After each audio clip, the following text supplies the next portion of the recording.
Hello, and welcome back to Higurashi no Nakukoro ni When They Cry.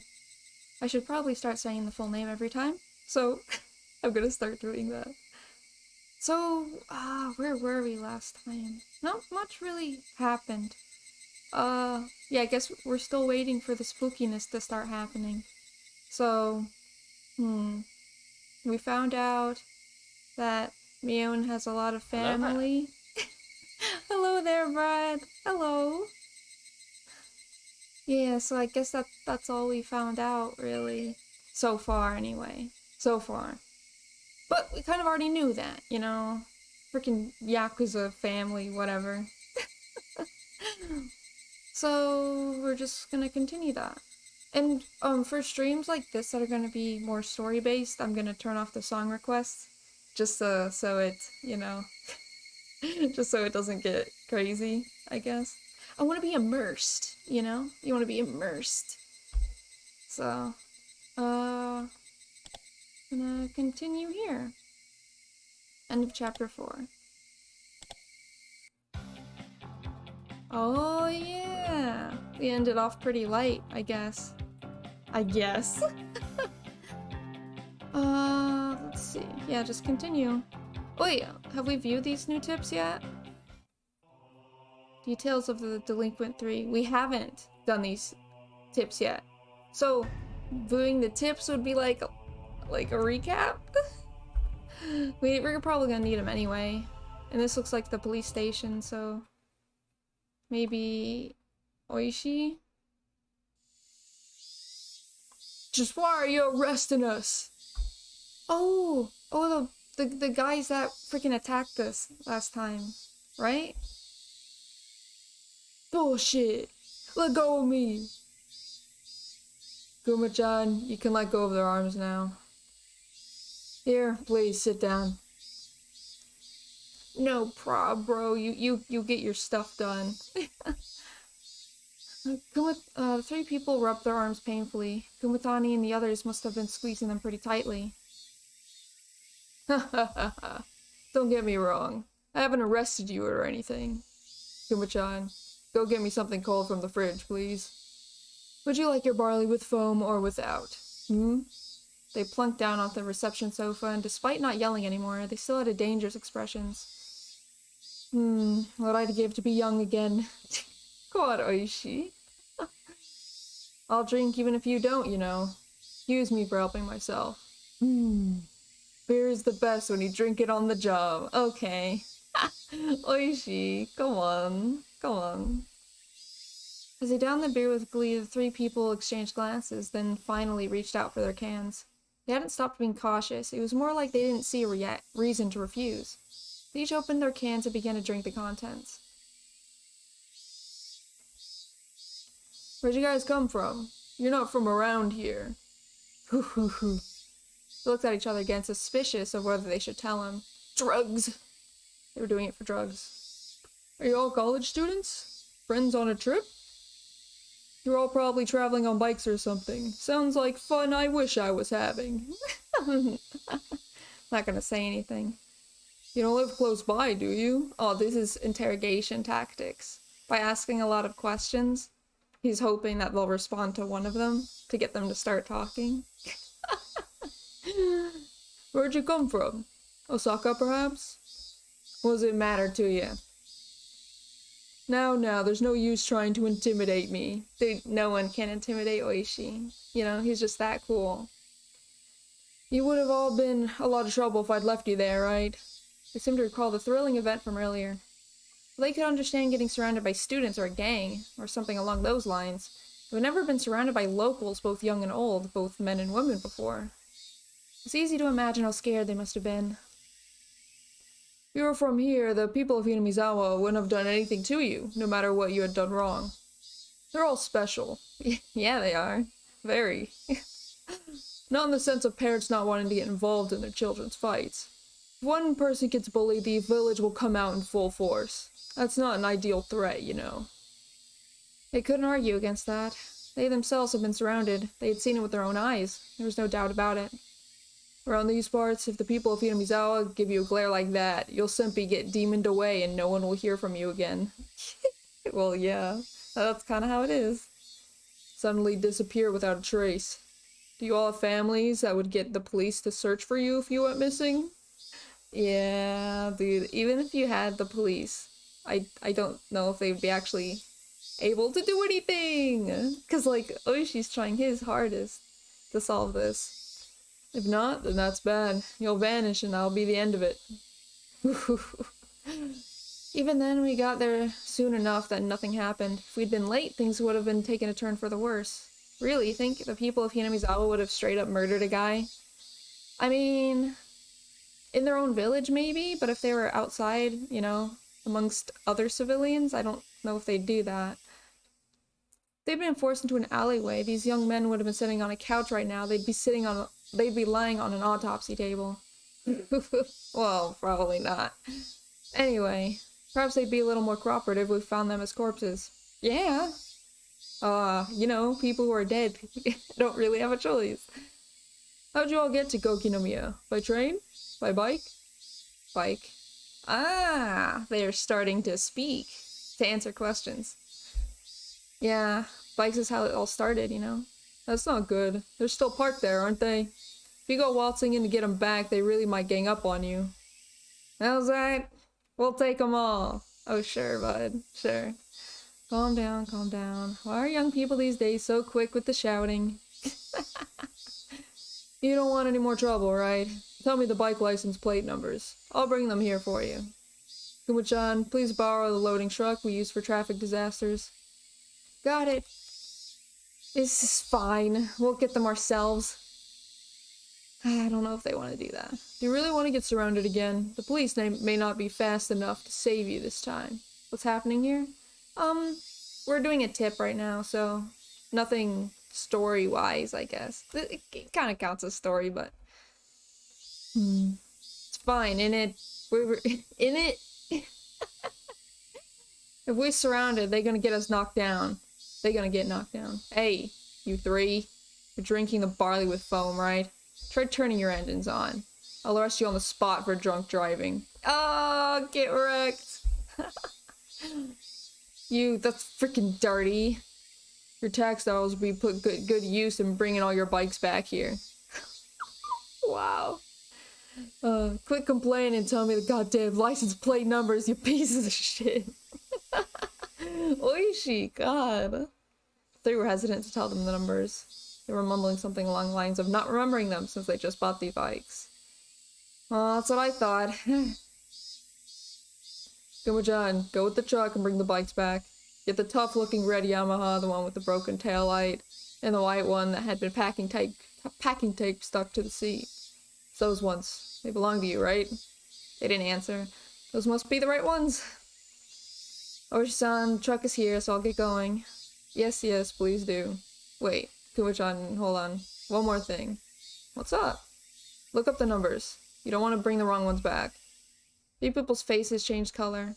It made the sums very easy to understand. Huh? Like, just take it easy here until your bikes get back. There's more beer, you know. We have some snacks too. Wanna watch TV? There's probably nothing on though. Nah, thanks, we're leaving. We's leaving. Don't wanna hang here forever. Suddenly there were 5 or 6 huge officers surrounding them. Their clearly overpowering stares nailed them to the sofa. What? What do we do? Going on a trip by stealing motorcycles, huh? Yeah, okay, that's what it was. Yeah, so they weren't even theirs. Yep. As soon as these apes have too much time on their hands. Wow. So we get backstory to the freaking dudes who tried to gang up on us. Not like it's too important, but you know, Oishi's pretty dank. So I'm glad we get more of him. Dun. And now we're back to the gang, the good gang, you know, our bros. I knew we wouldn't be doing any club activities after school today before Mion even said anything. Been invited over by Shion for an all-you-can-eat dessert. Made a point of leaving half my lunch uneaten. My expectations would only be rivaled by my hunger. Hichi-kun, you seem kind of happy today. Did something good happen? Did it? Guess it was obvious. After all, he does have AC on his car.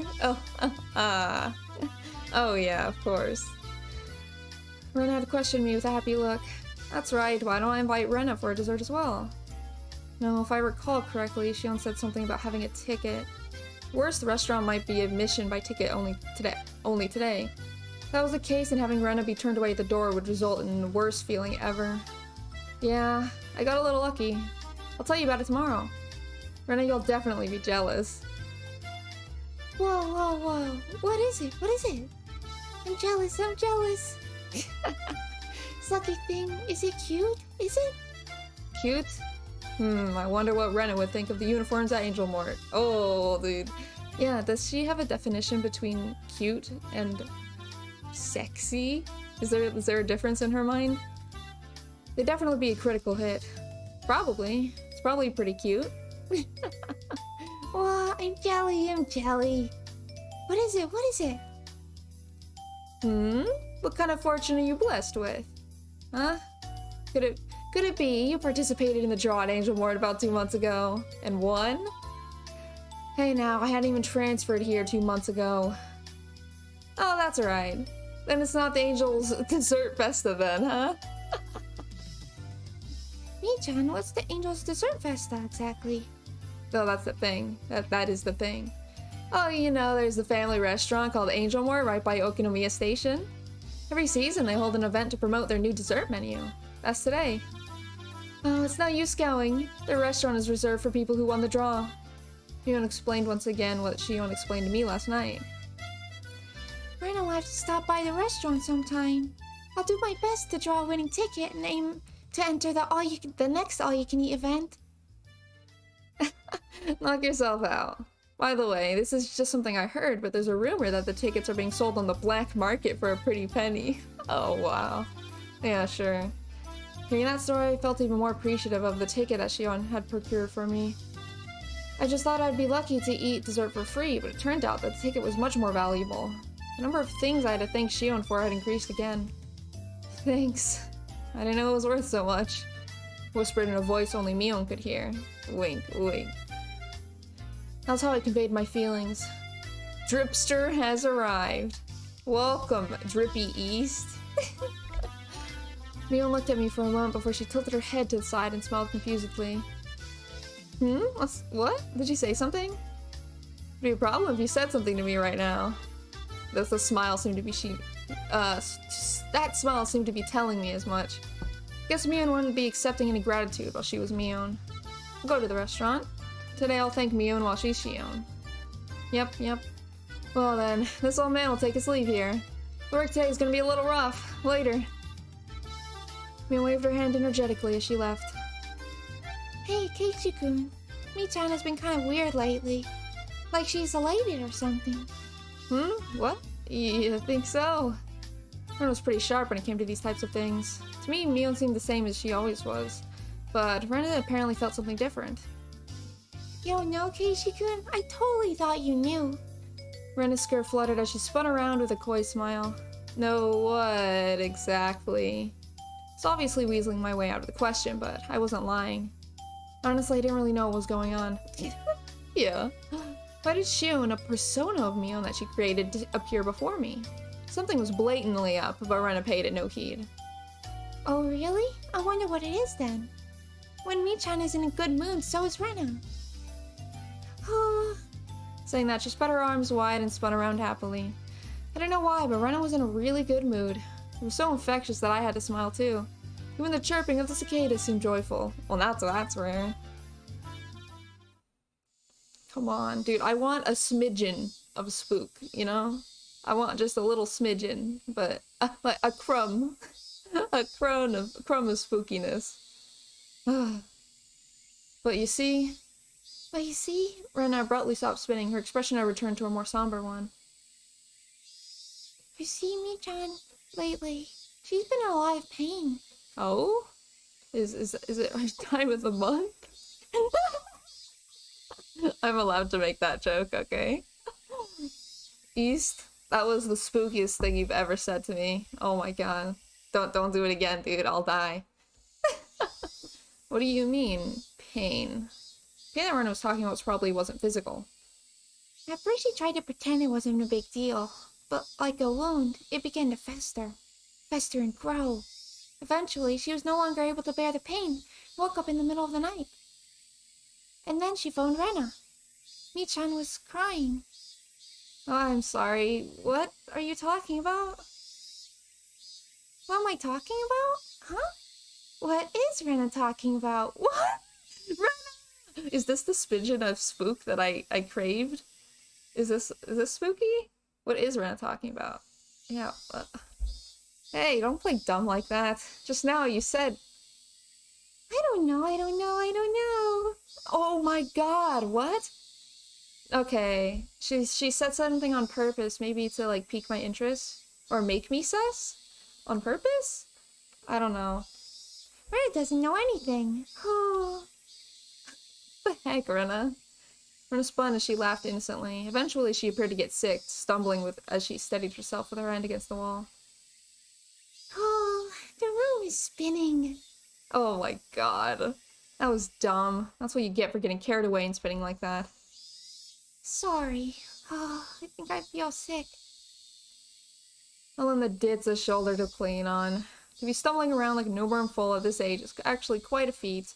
Rena, in a good mood, only battled incoherently after that. I laughed as I responded to and chided her. However, the chance to revisit that heavy topic Rena had never brought up before never arrived. Rip. Yeah, kinda sus, but not too sus. Maybe this is the beginning. As soon as I got home, I tossed aside my school bag and changed in a hurry.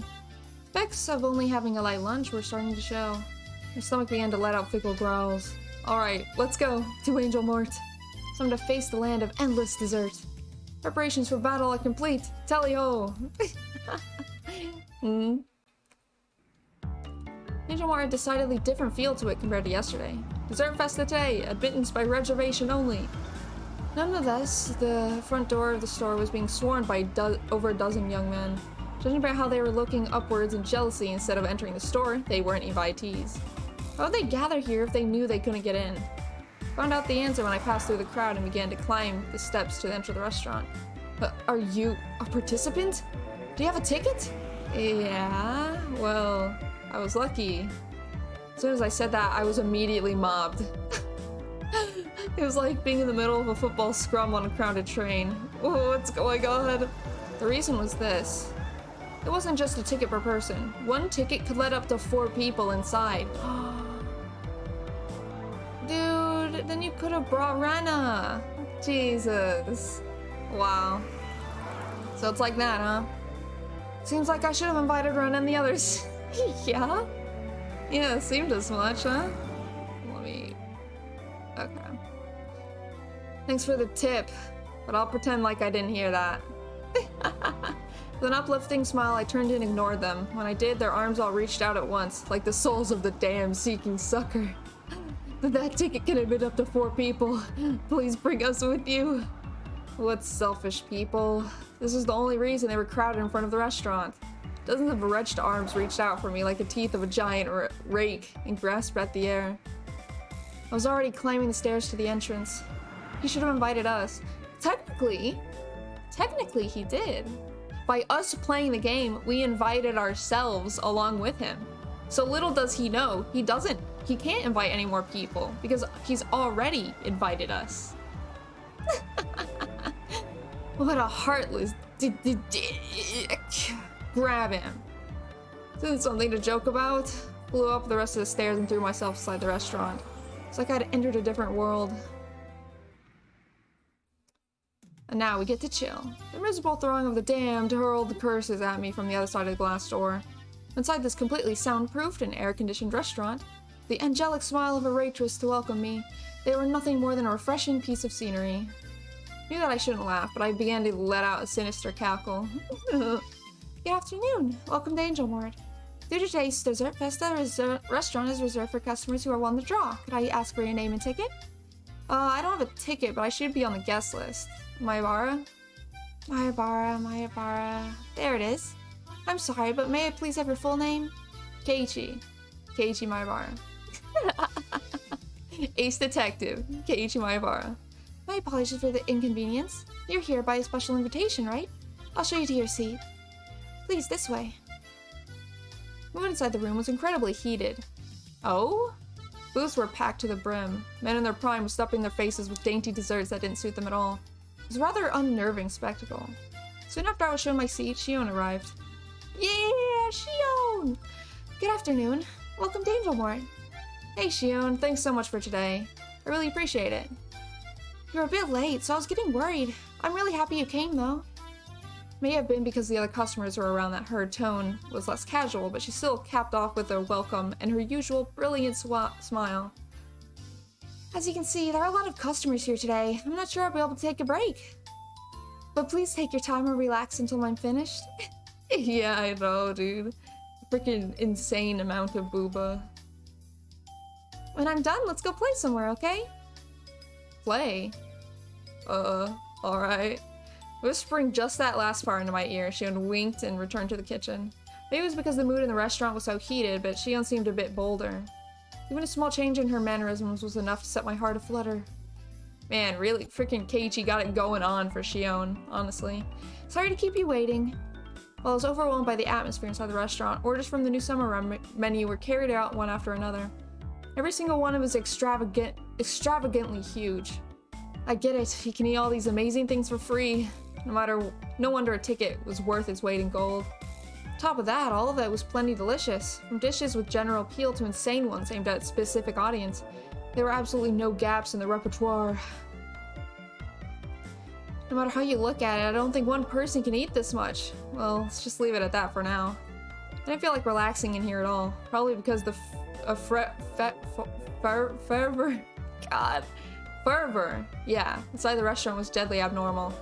All the other booth seats were crammed with groups of 4. Sleazy men were gorging like pigs on cutely decorated desserts, and it wouldn't have been a surprise if they started licking the plates. It was more than a little unsettling. It piqued my interest, so I started listening in on their conversation. And what things I heard! Oh god. You don't want to do that, Keiichi. Oh god. Angel boy, so boy. Me? I bought my ticket for 70,000 on redacted auctions. I told work that I was attending a relative's funeral. Oh my god. Uniforms here are the greatest. Or if a waitress could wipe before I ever spill some water on my pants, right? Meow. Oh my god, freaking people. Meow meow. I heard they're planning on selling Angelmort figures, because we'll have to pay heed at the next Wonder Festival. They still use Angelmort uniforms on the 4th floor of redacted Akiba. Use uniforms? But they cost 280,000. This is an absurd price. Animal costs 80,000. When Booba closed down, the rate going for theirs was 12,000. That's the price for used ones. Knockoffs are less than half of that. A knockoff from Bleu is fine with me. I wonder if they'll start selling them. Then I'll put it on my life-size figure I did buy off of Redacted for several 100,000. Dude, this is, yeah, literally. These literally neckbeards in their natural habitat. If I could wake up every day to an angel from Angel, I'll really get my gears going. Words spilling out of their mouths were pretty much all incomprehensible jargon. But they still keenly conveyed that hidden behind them was an invisible aura of abnormality. Oh my god. Sorry to keep you waiting. The next dessert is Tropical Cinnamon Love Affair. Is something the matter? No. It's kind of different inside the restaurant today. Keiichi being the one normal guy. For now, anyway. Yeah, I think their aura is pretty visible as well, you know? Our restaurant is pretty famous in their circles. Well, we are aiming for that, so it's all well and good. But during Festas, there's something more of a hardcore crowd, so it can be a handful. Waitress informed me quietly with a wry smile. Customers seem rather wild up. It's almost like a pack of hyenas. So a lot of customers today came from unreasonably far away. Those types of people are fairly prone to losing their self-control, so it's a little scary. If you don't keep your guard up, something bad can happen. What? Okay. What did she mean by keep your guard up? Oh, so it was her speaking. Okay. Oh god. At that moment, a large crash resounded through the room. Turned around and startled to see the waitress had fallen down and spilled the order she was carrying right onto the customer. Wait, isn't that Shion? Aww, Shion. I'm so sorry. Your food is, Oh, what have you done? The jeans that I just bought at a certain specialty shop for a whole 1,800 yen are all sticky with frosting. Oh god, what the hell is that? For somebody who just met with disaster, he seems awfully happy. How tragic. It seems like the little Miss Waitress here will have to wipey it up from the bottom of her heart. I feel so bad for these waitresses in Japan. They gotta deal with these people in real life. Conversation suddenly veered off to an odd direction. Hey, what did he say? Wipey. Did he want Shion to wipe him down? Right over that obviously aberrant tent he had published over. Oh my god. Remember why I'm playing this. It's for the spooky. But that is... Oh my god. Wipey. Shut up. The wipey chant quickly spread throughout the room. Totally cornered, Shion went pale. She looked over to a more experienced waitress for help.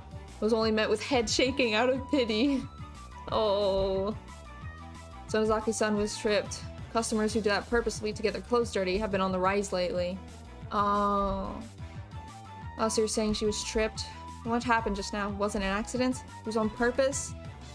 The regular girls are careful about it, so they definitely don't end up like that, but Sonozaki-san was only a seasonal hire, so she had her guard down. Customers today could have easily picked up on that, so she's been targeted since this month. Wow. What's the manager doing? He should just kick those thugs out. We're in the service industry, so there's not much we can do about it. Dude, I feel like in America, you'd definitely kick those people out if you'd want to. She laughed as she said that in a resigned tone. She trembled uncontrollably with a dishcloth in her hands as she turned bright red. Man had been doused in frostings laid out on the bench, putting his cream Still mentally unprepared, her trembling hand inched forward, goaded on by onlookers. Oh my god! Dude, is this borderline? Is this it's allowed on Twitch, right? This is borderline though. From my male point of view, it might have been a ridiculously spectacle I could just smile wryly at, but from a woman's point of view, this is obviously pure humiliation. Oh god. I was trapped by those thugs and had been paralyzed with fear. Well, I'm glad he's being able to understand how horrible that situation actually is, and he's not getting all crazy about it. Booba Foxy Jozu. Thank you, Seth, for the resub! Yeah, the frickin' booba. Thank you so much. Yeah. Shion fearlessly stood up to them and saved me. Still, as humiliating as it is, Shion was also partly to blame for this, and it wasn't as though her life was at stake, right? Shion was not at blame for this at all, you know? They tripped her, okay? Even these guys, they were just going to jeer at her in a bit of lewd situation. It's not like they were going to eat Shion alive or anything. I'd be alright if I just consoled her afterwards. You know, even I was scared, but Kei-chan was in trouble, so I had to be brave and do my best. When I, as a man, was being assaulted by 3 thugs when paralyzed with fear, Shion saved me without a second thought. Now you need to save her, Kei-chan. What about now? These sleazy, filthy degenerates were trying to pin the blame on Shion. This time, our roles were reversed. Hey, Keiichi Maibara, if you don't save her now, when will you be able to repay the debt you owe her? You scared, Keiichi Maibara? At that time, Shion, no, Mion, didn't even show a hint of hesitation. Then what about now? I'm not hesitating. Then what? He's freaking talking to himself. If you're not hesitating, then why aren't you helping her? Exactly. Stand up. Now, resign yourself to your fate. Shut up, you greasy fan ass. Get out of here before I get angry. Let's go, Keiichi! Yes. Oh my god. Keiichi based? 100%. I grabbed Shion's shoulder firmly and pulled her behind me. Kei-chan. Seems you don't understand. Yonder waitress is the one who wet mine pants. Oh god. This is her punishment. The one who needs punishing is you. Enough with the empty words. If you're a man, talk with your fists. Let's go! Usually I don't condone fist fighting, but in this situation it seems very appropriate. Oh my god! Who hit who? My body was lifted into the air like nothing. I was thrown right back into my own— oh my god. Violence! Yeah. This guy is strong? No matter how you look at it, Athletic and his Lardo aren't even in the same area code. Many otaku are unexpectedly well-versed in some obscure martial art. Don't be misunderstanding us. God. Oh my god. This man smirks, showing off his gum line. Kei-chan, are you okay? Damn it. How lame must I look right now? You were tripped, weren't you, Shion? The ones in the wrong here. They're the ones in the wrong here, so don't let them take advantage of you. That may be, but it was still my fault. Whoa. One more time. Let's do it. What? Who's talking? Oh god. Please, Keiichi, did you punch back? Did you— don't go thinking that this is enough to make me give up. One more time. Who's getting beat up here? Who's getting beat up here? Largest people are often some of the strongest. Yeah, I think that's actually true. I think so. Ho ho ho. You're all talk. I'm not done yet! Okay, so there's an actual fist fight happening between them. Rise, my will to fight.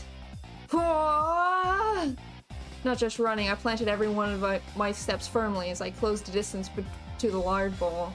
Each time I ripped my foot off the floor, I could feel my burning spirit flare up to the point of impact. Umineko Protag would never get styled like this. Well, I wouldn't know yet. Everything slowed down like I was walking underwater. As I stepped forward in that vicious flow of time, calmly measured the gap between us. With our difference in height, reach was my ultimate advantage. There was an ever so tiny distance between us, where my punch would only be able to reach. I unleashed my iron fist out of righteous anger, but it flew toward his face slowly, like I was punching underwater. Reacting to that, with a smirk on his face, the fan so easily slipped up inside of my punch. I hadn't realized it until now, but in this merged time, I was able to observe his baffling counterattack with almost painful clarity. His arm slowly swung around in a large windmill motion. Wrapped around my whiffed punch, he descended in an arc. Oh, dude. Keiichi's getting got here. This sucks. That arm swung around like the arms of a clock and came into contact with my head, twisting my upper body around. Dragging my head along, he followed through with another rotation. Summer rotated his entire body like a top, followed by another rotation. Combining defense and offense, it was a brilliant counter. Keiichi, what do you really know about fighting? Like, actually? That's right, 3 times. I was thrown after 3 rotations, I think. It's a vicious reign of time. I was unable to struggle. I could only wait dumbstruck until the moment I was thrown. The moment I was, that sluggish temporal anomaly abruptly ended. Oh, that sucks, dude. That really sucks. Oh, God. No, Keiichi. Crash. Yep. Yeah. You lack training, young man. I loathe to admit it, but against somebody trained in martial arts, I couldn't win through force or will alone. Oh, did he get knocked out? Dang! Oh, God. My consciousness faded in a wave of dizziness. When I came to, I was lying down in my own seat. Great. Thankfully, you weren't injured. The more experienced waitress from before wiped my sweat from my brow with a towel. When she was doing that, a red-faced and teary-eyed Shion shrugged over. Did she have to do it? I really hope not. Are you okay? Doing all that for my sake. I'm sorry. I'm sorry too. I wasn't much help. I've never won a fight before. No, you were just trying to help make... You just trying to help made me happy. I'm not joking. It's just that I was thinking that it was lucky Kei-chan came here today. After she said that, she stuck her tongue out teasingly. So she wiped the whipped cream with the washcloth she was holding with her hands. So Nizaki-san, you can take your break now. You still have 1 or 2 hours left, don't you? No, it's fine. Even though it's just part-time, it's still a paying job. I want to work properly while I'm on the clock. So really, you don't have to worry about me. She couldn't even put on a brave front. I would never even think for a second that Mion could be that weak. Wow. It was Shion, and she had been harassed by some unreasonable riffraff. That was reality. Kei-chan, don't mind me. Please eat as much dessert as you can. When you're done, we'll have to fill out a survey. Well then, I've got to get back to the floor. After some consoling words and a sympathetic smile to Shion, the other waitresses start to head back to work. That's where I stopped her. Excuse me, can I borrow your phone? The phone? It's by the register. I'll show you where. I pulled a 10-yen coin from my wallet. This wasn't about a saving face. My being a worthless coward was an unchangeable fact. Oh, wow. I could just cry myself to sleep thinking about that later tonight. No, poor boy. Now was not the time for tears. I had to fight. If I recall, one ticket was good up to 4 people, right? Oh, he's gonna pull in backup? Is it alright if I call over 3 more people? Yes, that's fine. For the time being, I'll write them down on the guest list. Could I have their names? Turned around and glared at the greasy hooligans who subjected Shion to that humiliation. Oh yeah, there are 3 things that aren't working in your favor today, punk. First, is that I owe Shion. Second, is that I'm a man who's not afraid to throw away his pride to win. Third is that we're the most powerful club members in history. Dude, imagine having your backup be literally like 7-year-olds and calling that like your backup. Jesus. Please add Ren Ryugu, Satoko Hojo, and Rika Furude to the guest list. Understood, I'll do that.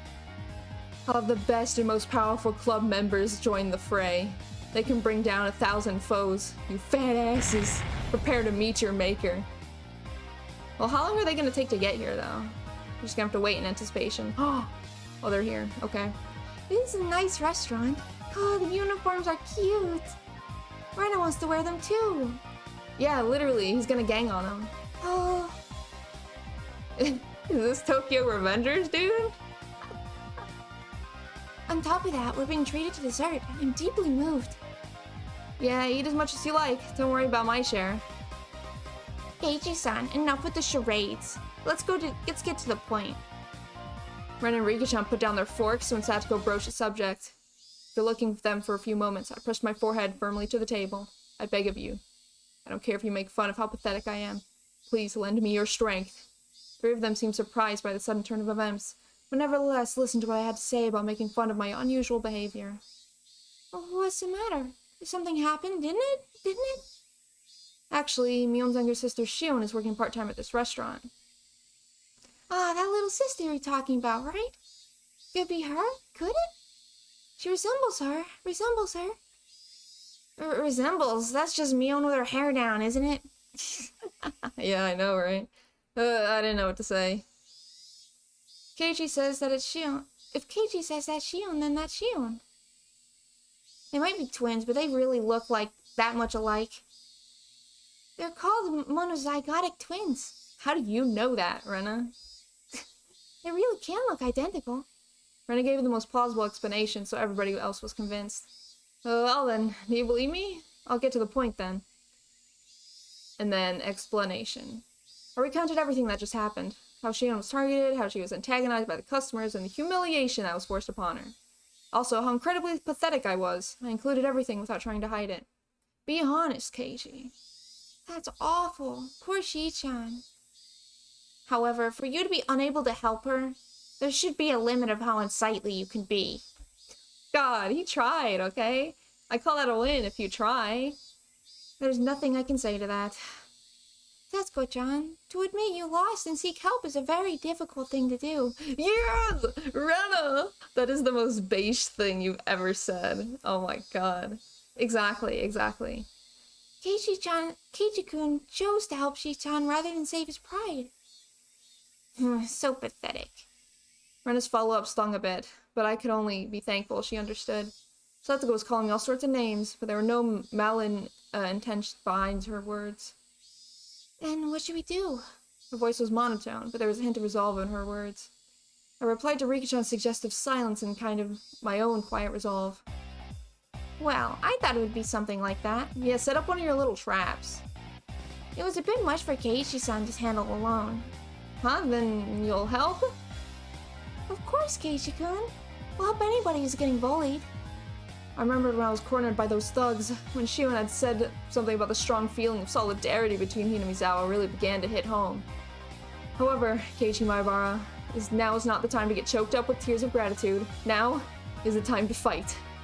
Sorry, I owe you one.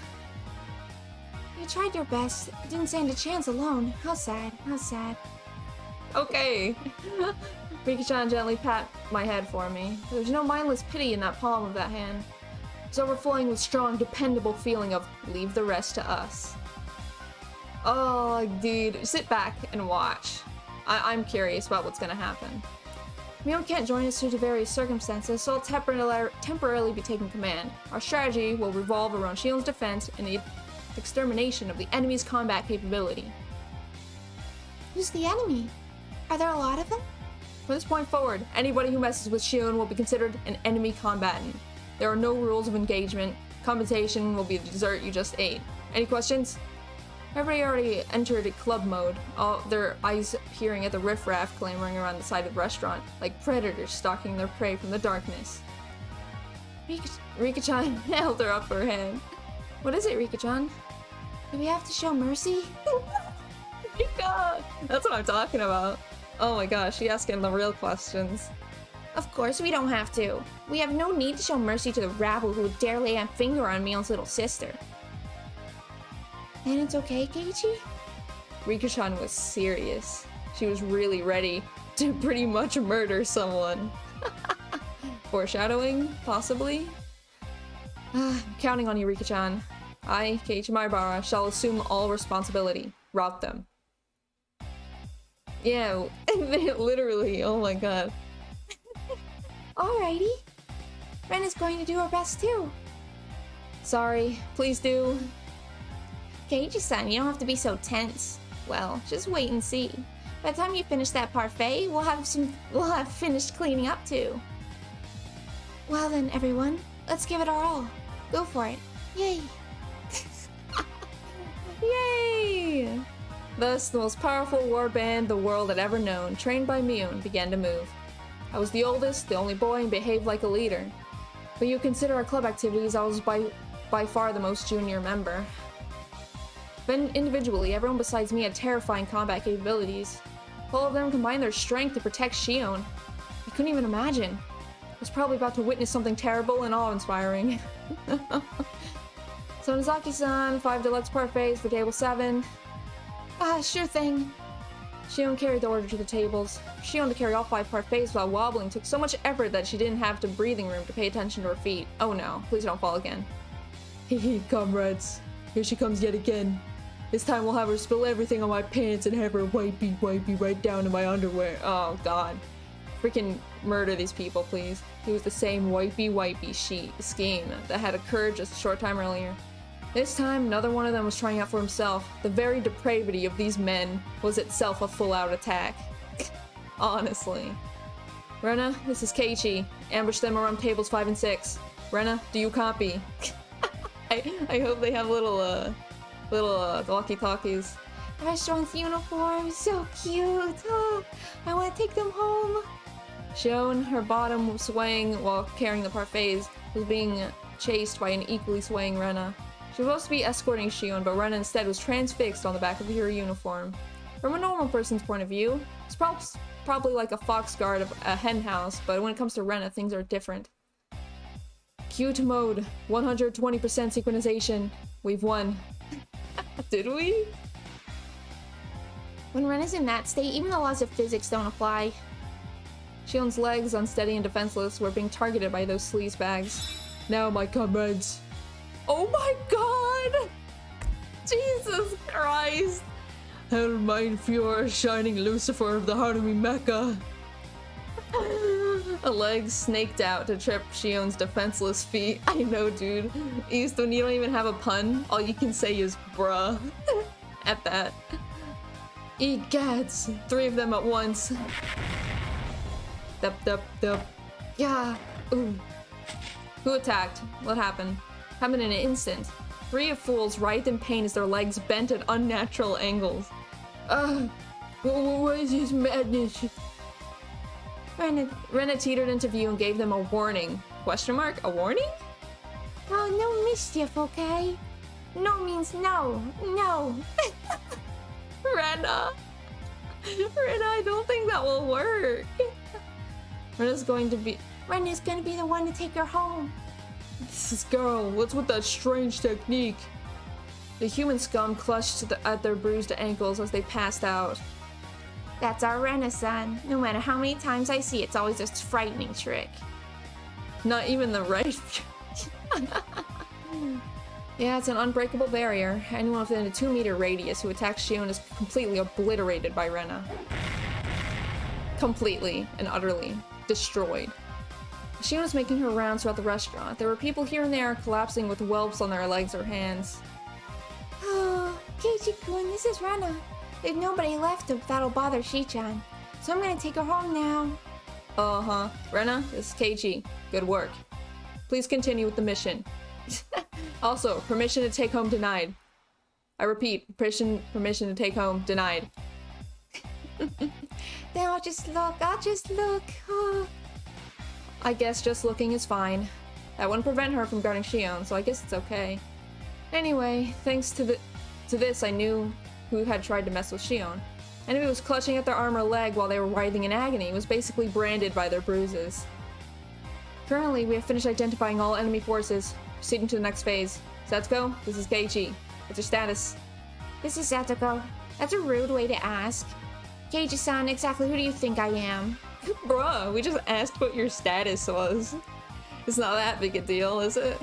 Satsuko was in the kitchen. She had spread open a sketch of the restaurant on the counter, replete with order chits and their destinations, and now sorting through the freshly made desserts. Yeah, she's gonna poison him or something. Hey, what are you doing? Now, Sonozaki-san, it's alright. Just leave this to her. Oh. More importantly, we're taking all these orders out at once, so I'm counting on you. The veteran waitress briskly directed her juniors as the tray went out one after another. All desserts that had passed through Satsuko's hands were delivered at once. Oh, lots of cute desserts are coming. Oh. I think you know this, but don't touch them. At least if you still value your life. I know, but Certainly, they're all incredibly cute-looking desserts. They're all works of art that you could enjoy before even taking your first bite. However, since Satsuko had meddled with them, they were nothing more than an unpredictable danger. Blissfully ignorant of the fact were the men now stuffing their faces. What'd you do, Satsuko? Almost right away, they realized something was wrong. Satsuko, what did you mix in there? Couldn't have been salt or Tabasco, right? Wasabi? My, what are you saying, Keiichi-san? You said no mercy. It might not look like it, but when I get down to business, I like to be very thorough. She said that she twirled a dubious vial in her fingers before putting it away smartly into her pouch. Rika, this is Satsuko. The customers are moving. Escort duty is all yours. Leave it to me. Come to think of it, I didn't see Rika-chan anywhere. Where could she be lurking? Clatter, clatter. Several men stood up suddenly from their seats, surveying the restaurant for something. That restless fidgeting. That look of relief when they found the single place card hanging from the ceiling. Oh no. Did she lace it with laxatives? Oh my god. Written on the placard was the word restroom. They began a mad rush in that direction. It wasn't just 1 or 2 people. All the people that were branded as the enemy were standing up from their seats while clutching at their stomachs. I think it was a little too greedy. And it's cyanide. Yeah, no mercy, right? I think I was a little too greedy. Where's the washroom? Number 1, what number 2? Yeah. I just felt dirty thinking about what Satsuko probably did to their desserts. The problem was how to follow this up. I was intrigued, so I followed the rush of men to the washroom. Just like, why not? Like, what's going on in here, guys? What's wrong? The narrow hallway connecting to the restroom was crammed with about 10 men. Well, what is this? As I peered over to see what was happening, did she... Seemed like the toilet was clogged and backflowing, unleashing a loud gurgling noise and a terrible stench. There was no way to use it in this state. Damn, that's Satoko. What a frightening display of power. No, this wasn't Satoko's doing. It was divine punishment. Yeah, they were just unlucky. I'll just apologetically ask one of the employees here to clean it up. Oh, yeah. I can't do my business like this. What do we do, meow, comrades? Do not call them comrades. Only I get to use that word. What the heck? It was a brilliant combination of traps, but it would be better if there were one more push to the kicker. Seeing as it was Satoko, she couldn't have overlooked that. There's probably no toilet paper either. Now let's go to this. It's time for the last resort. Faced with a more dilemma, that man only had one other option: women's restroom. Isn't using the girls' room going to get us in trouble? I'm pretty sure there's no female customer today. Why didn't I think of that before? Heckin' disgusting. What a brazen bunch they are. The men, sweat now pouring from their brows, made a mad rush to the girls' room without any hesitation. You know what? A lot of this freaking visual novel makes it really hard to recommend to your friends. You say, hey, Higurashi's really good, you should play it. It's a lot more in depth than the anime. And then they get to parts like this, and then they just look at you with such disappointment. Oh god. Me? Oh god. There was a girl there. It was Rika-chan. Men stood there, frozen in various complicated poses, indicating their surprise. Rika-chan also seemed dumbfounded by the sudden turn of events. The look on her face was strangely perfect. It was all part of the plan as well. You sly dog, Rika-chan. Never should have underestimated you. This you see? Oh, this you see, mademoiselle. But Me? just me. What is she, a freaking Pokemon, dude? The men's room is a bit dangerous at the moment, so we just want to borrow the toilet right here. Meow, meow. Me? Sad and mean noises. But I guess it's not right after all, right, my comrades? Just having a girl stand there in the restroom, I never knew could put such an overwhelming barrier. There's no way anybody could be brave enough to lift Rika-chan out of the way to try and do their business. This is the most they could do after all. These men should not be around Rika or Satoko. That agreed 100%. If a man were in full club mode, for example, someone like me, they could plow through Rika-chan without a second thought. I didn't know this is on the Wii. Well, it's on the Switch, actually. I don't think it's on the Wii, but... What are you gonna do now, you fat asses? The price to pay for tormenting Shion still hasn't been paid. If you're in trouble, I can help you. That would be much appreciated. How would you do that? You can use one of the toilets outside. I'll show you to them. That would be perfect. Please, please. This way I'll end up becoming group animal parade. Rika-chan, with a pleasant smile on her face, guided them with a casual stride in her step. In his race against time, her slow pace was sadistic torture. Those two are more dangerous than these guys. I agree, actually. Well, it depends. Psychologically, they're more dangerous, but physically, I'd say that... Or maybe the other way around. I don't know. Mademoiselle, is the toilet far from here? We'll get there soon. Obeying Rika-chan's direction, they were about to leave the restaurant. Keiji-kun, finish it. Give him hell. Oh my god. Yeah, leave it to me. Spread my arms out and blocked them as they tried to leave the restaurant. What is the meaning of this? We're at DEFCON 1 here. Listen up, you tubs of lard. You know what happens if you set one foot outside the store, right? What's the meaning of this preposterous statement? Look, it's written right here on the ticket. Not valid for re-entry, see?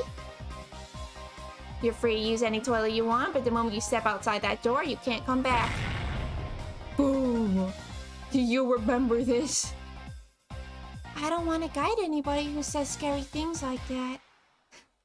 99% of VN are very hard to recommend for similar reasons. Nah, dude. I played Mystic Messenger, and I had no trouble recommending that one to my friends. Maybe it's because reverse otome visual novels are less scummy. Like this. Everybody panicked as Rika-chan began to turn back. They could only figuratively and literally fall in line. All the waitresses also lined up to see them off. Thank you very much for coming. We shall return! Clang, clang. The bell rang playfully as the door shut behind them. How pathetic. Too easy. We did it! Yay! Ren and Satoko clapped their hands together. Ren and Satoko... yeah. Couldn't hold the candle up to those guys by myself, but when we get the group together, we sent them packing like a herd of cattle. With opponents this week, any of us could take them on by ourselves. Keiichi-san, you need to up your game. I was loath to admit it, but Satoko was right. Damn it. One day I'll be strong enough to be worthy to stand alongside them. But I'm really glad we were able to protect Michan's little sister. Now there's none of those bad people who are pulling pranks left. You're blessed to have such wonderful friends, Sonozaki-san. The veteran waitress was also smiling. After her herd was sent packing, I had calmed down and completely inside the restaurant. Shion was flustered as she glanced between us and the now empty seats. You did that? For me? Shion's expression was somewhere between happy and guilt-ridden. Her face had turned slightly red as she ran into the kitchen. Wow, Shi-chan is cute. They really are twins. Oh. Given Shion's personality, there's no way she'd thank us directly. We might have been excessive in our means, but I'm really glad we were able to save her. I think you know this already, but Sonozaki-san is very grateful. As a representative of this floor staff here, I also extend my gratitude. It's like, finally. Glop, glop, glop. The applause quickly spread out through the entire restaurant. Not only the other waitresses, but also the other customers who were generally there to enjoy the desserts. Everyone was lauding our efforts. God bless. Otome viands are usually less popular than non-otome. Well, there's many reasons for that, right? One of the reasons that they're directed at girls, right? And girls don't really like scummy things, now do they? Usually. Hey, usually. There are people who enjoy the scummy, but otome scum is a lot less there. Usually, it's like bad ends that are like really dark, and that's basically it. There's not really scum, you know, scum like this anyway. I've played a little bit of my otomes. When they had finished eating or filling out the survey, Rika-chan made her return. Oh, good work. Did everything go alright? It took a while. I'm sorry. I got lost on the way back. It was a lot of trouble. Rika-chan likes to stray down some pretty strange roads, so she gets lost pretty often. How'd she get lost just guiding people to a nearby toilet? Everybody has their strengths and weaknesses. I meant real visual novels, but sure. Wait, what do you mean real visual novels? What do you mean real visual novels? Like, does Clannad count? I don't know. Like Steins Gate? Not all VNNs are scummy, that's just oversimplification. Or whatever the word I'm thinking of. Maybe. But they're very, very, what is it called? They take place pretty often in these games. And I have yet to come across an otome that does the same. That's all I'm saying. Everybody has their strengths and weaknesses. Rika-chan has a lot of strong points. For more than make up for that. I can see that. That expression in the girls' room. You're quite the thespian. What is the thespian? Keiichi was being horrible. He was thinking if I were in their shoes, I'd just run her over and rush into the walk room. What? Did you really? Did what I was thinking show up on my face again? Keiichi-kun, what a pervert. No, I mean...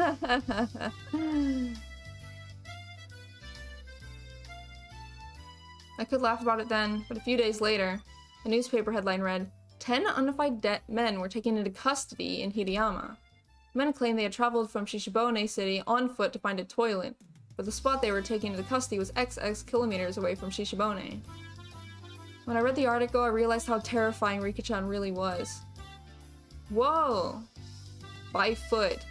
So they freaking walked many, many, many thousands of kilometers. Kilometers? Kilometers.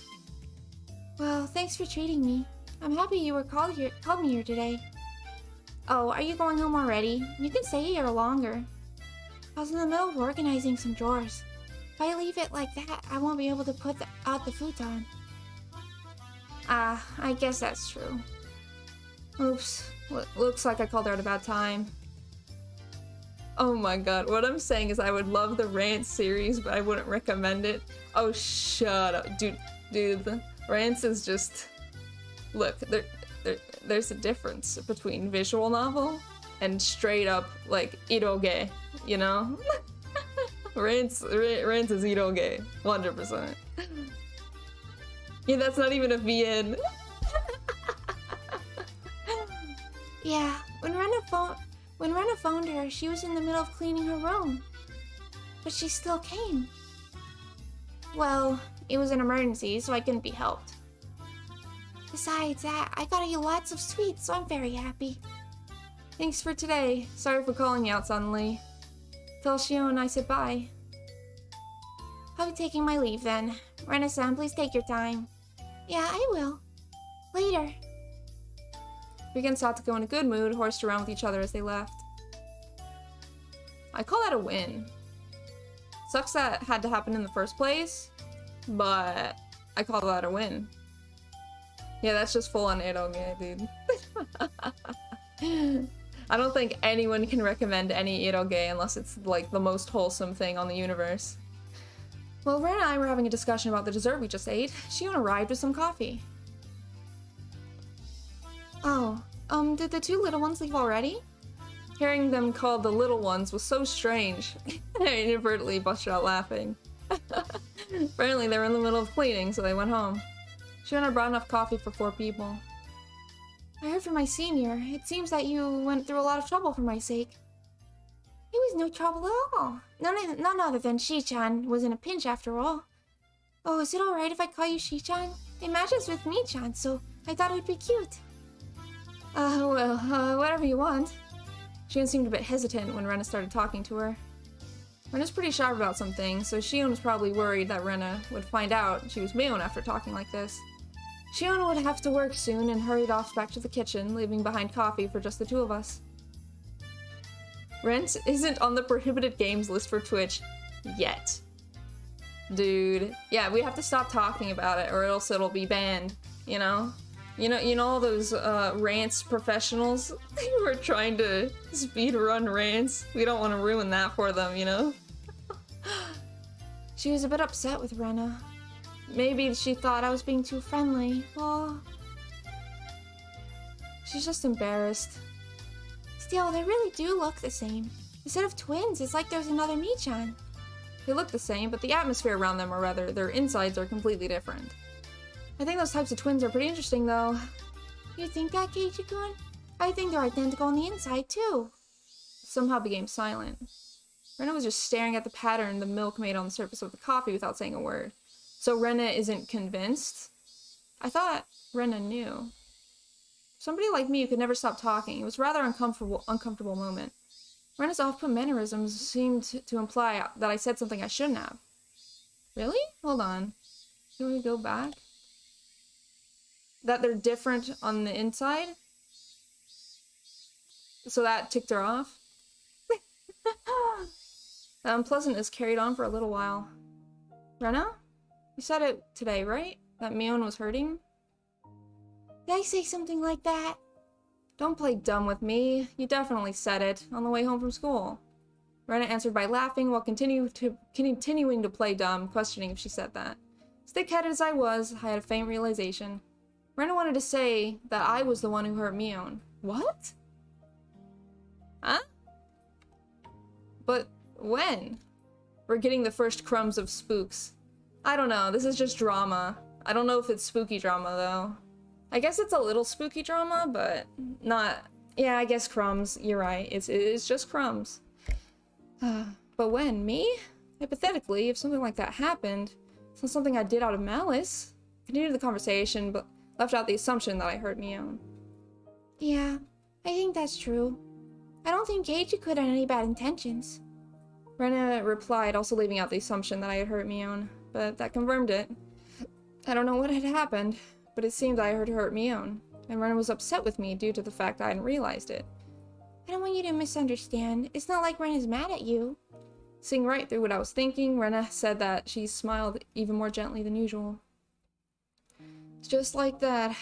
How do I say this? It's hard. If I made a mistake, please say so clearly. I'm so thick-headed, I disgust even myself. If there's something I should apologize for, then I'd want to know, even a little quicker, so I can make up for it. Your boy ordering pizza. What kind, dude? It better have pineapple on it, or you're getting banned. Dude, I'm a very harsh pineapple on pizza enjoyer. Alright? I don't think that Keiichi-kun made a mistake. Depending on how you look at it, Mi-chan might be the one who's being unfair. Taking the stance a girl is the one being unfair might be unfair in itself. Did you order enough for the whole chat? Exactly. If you freaking bring food to school, you have to share with everyone. Same rules apply here, you know? What Rena said was draped in mystery. Unfortunately, I had no idea what she meant. The only thing I got out of it was that I had said or done something inadvertently to hurt Mion. I'm begging of you, Rena. Mion's one of my best friends. I don't want to leave something between us that could cause problems later on. So tell me, how did I hurt her? I can't tell you. You need to realize something like this for yourself. Rena was smiling like she always did, but spoke bluntly. The fact that she had the strength of will surprised me a moment. I'm asking you because I can't figure it out, you know? My tone had unintentionally become harsh. Rena was also surprised for a moment, but quickly returned to her flat demeanor. Well then, I guess a hint is fine. This is special, okay? Sorry. Please. I'll think about this seriously. Rena looked around the restaurant, searching for Shion. Shion was working enthusiastically, but without confidence as usual. Shi-chan, if she ties her hair up, it's impossible to tell her from Mi-chan, right? Yeah, that's true. So then, if Mi-chan let down her hair, would she be impossible to tear apart from Shi-chan? Probably, but what does that have to do with anything? Yeah, they're the same person, aren't they? What if that being the younger twin was a lie, and she was just Mi-chan pretending to be her sister? What would you think? Rena was sharper than her daily behavior bellied. I was hesitant in verbally affirming that, but it was the right answer. Might be unfair to answer a question with another question, but if you say, well, like you say, Mion is just pretending to be Shion, what purpose would that serve? After maintaining a silence for a while, Rena glanced at the clock. That's what I want you to think about. Maybe it was too much of a hint. Oh. It wasn't even a hint, you straight up gave the answer. After thanking me for dessert, Rena stood up from her seat. Sorry, I was asked to buy a few things, so it's about time I left. Is it okay with you if I tell Shion I'm sorry I didn't say goodbye? Yeah, I'll tell her. Sorry. Huh? That Rena's so short-tempered. Sorry for getting angry. Dude, I couldn't even tell Rena was angry. Rena straight up hides her emotions so incredibly well. That's why she's the most scary of them all. You know? That's why.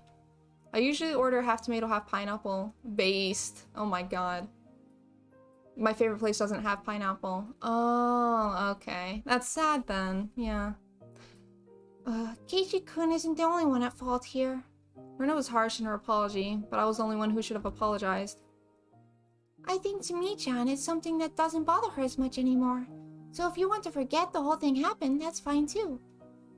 But you see, as a girl, I'd hope that Keiichi-kun realizes it by himself and comes to apologize of his own volition. Dude, of course I'd want to apologize. Like... Oh... Switching to cute mode, only at the end, she disappeared in the direction of the register. Yeah, so they are the same person? Dude, I'm like 90% sure that Shion is different. What the heck? While I was staring into space, suddenly tapped me on the shoulder. Sorry to keep you waiting. I'm finally done. It was Shion who changed it into her street clothes. She flashed a smile when she greeted me. Thank you so much for today. Everything was delicious. Oh, thank you so much for today. Everything was delicious. We're all really happy with it. Oh no, don't mention it. But I'm glad everybody had fun. Huh? That girl who was here just left as well? She had some shopping to do. She said she was sorry for leaving without saying anything. I see. Well then, should we leave as well? Even though I'm off duty, I'm still nervous around the workplace. We ended up strolling around without any destination in particular. I had been sitting the entire time, so I was in need of a breath of fresh air. When we left, the sky had already become draped in a veil of darkness. The cicadas! I hear them. Oh, they're here. It's gone dark already. Even though I'd promised I'd be finished early. Shion seemed upset there wasn't much time left. Oh well, at least we've got a little time to chat like this. Saying that, Shion set out for a tree-lined boulevard behind the station. The front of the station was slowly becoming crowded with businessmen heading home. Well then, I guess I should start with an introduction?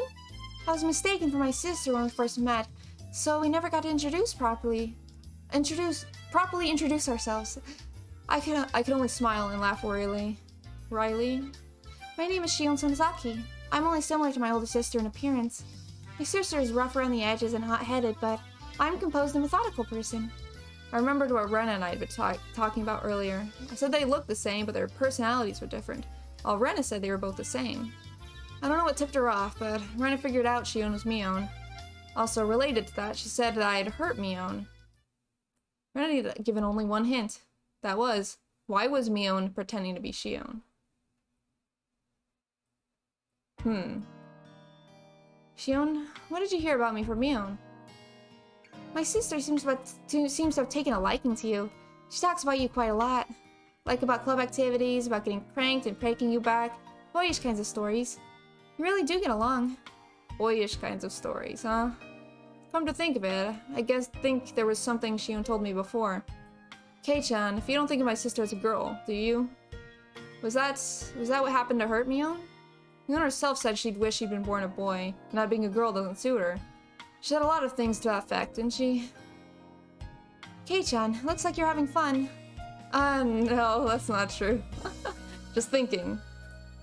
Even though you're bad at hiding things, you sure like to lie, don't you? Still, I don't hate you for it. Saying that, she lightly chopped my forehead. Even though Shion was enjoying herself, I still was trying to figure out how I had hurt Mion. Dude, I know exactly how, you know? People are multi-dimensional, you know? But as kids, it's hard to realize that.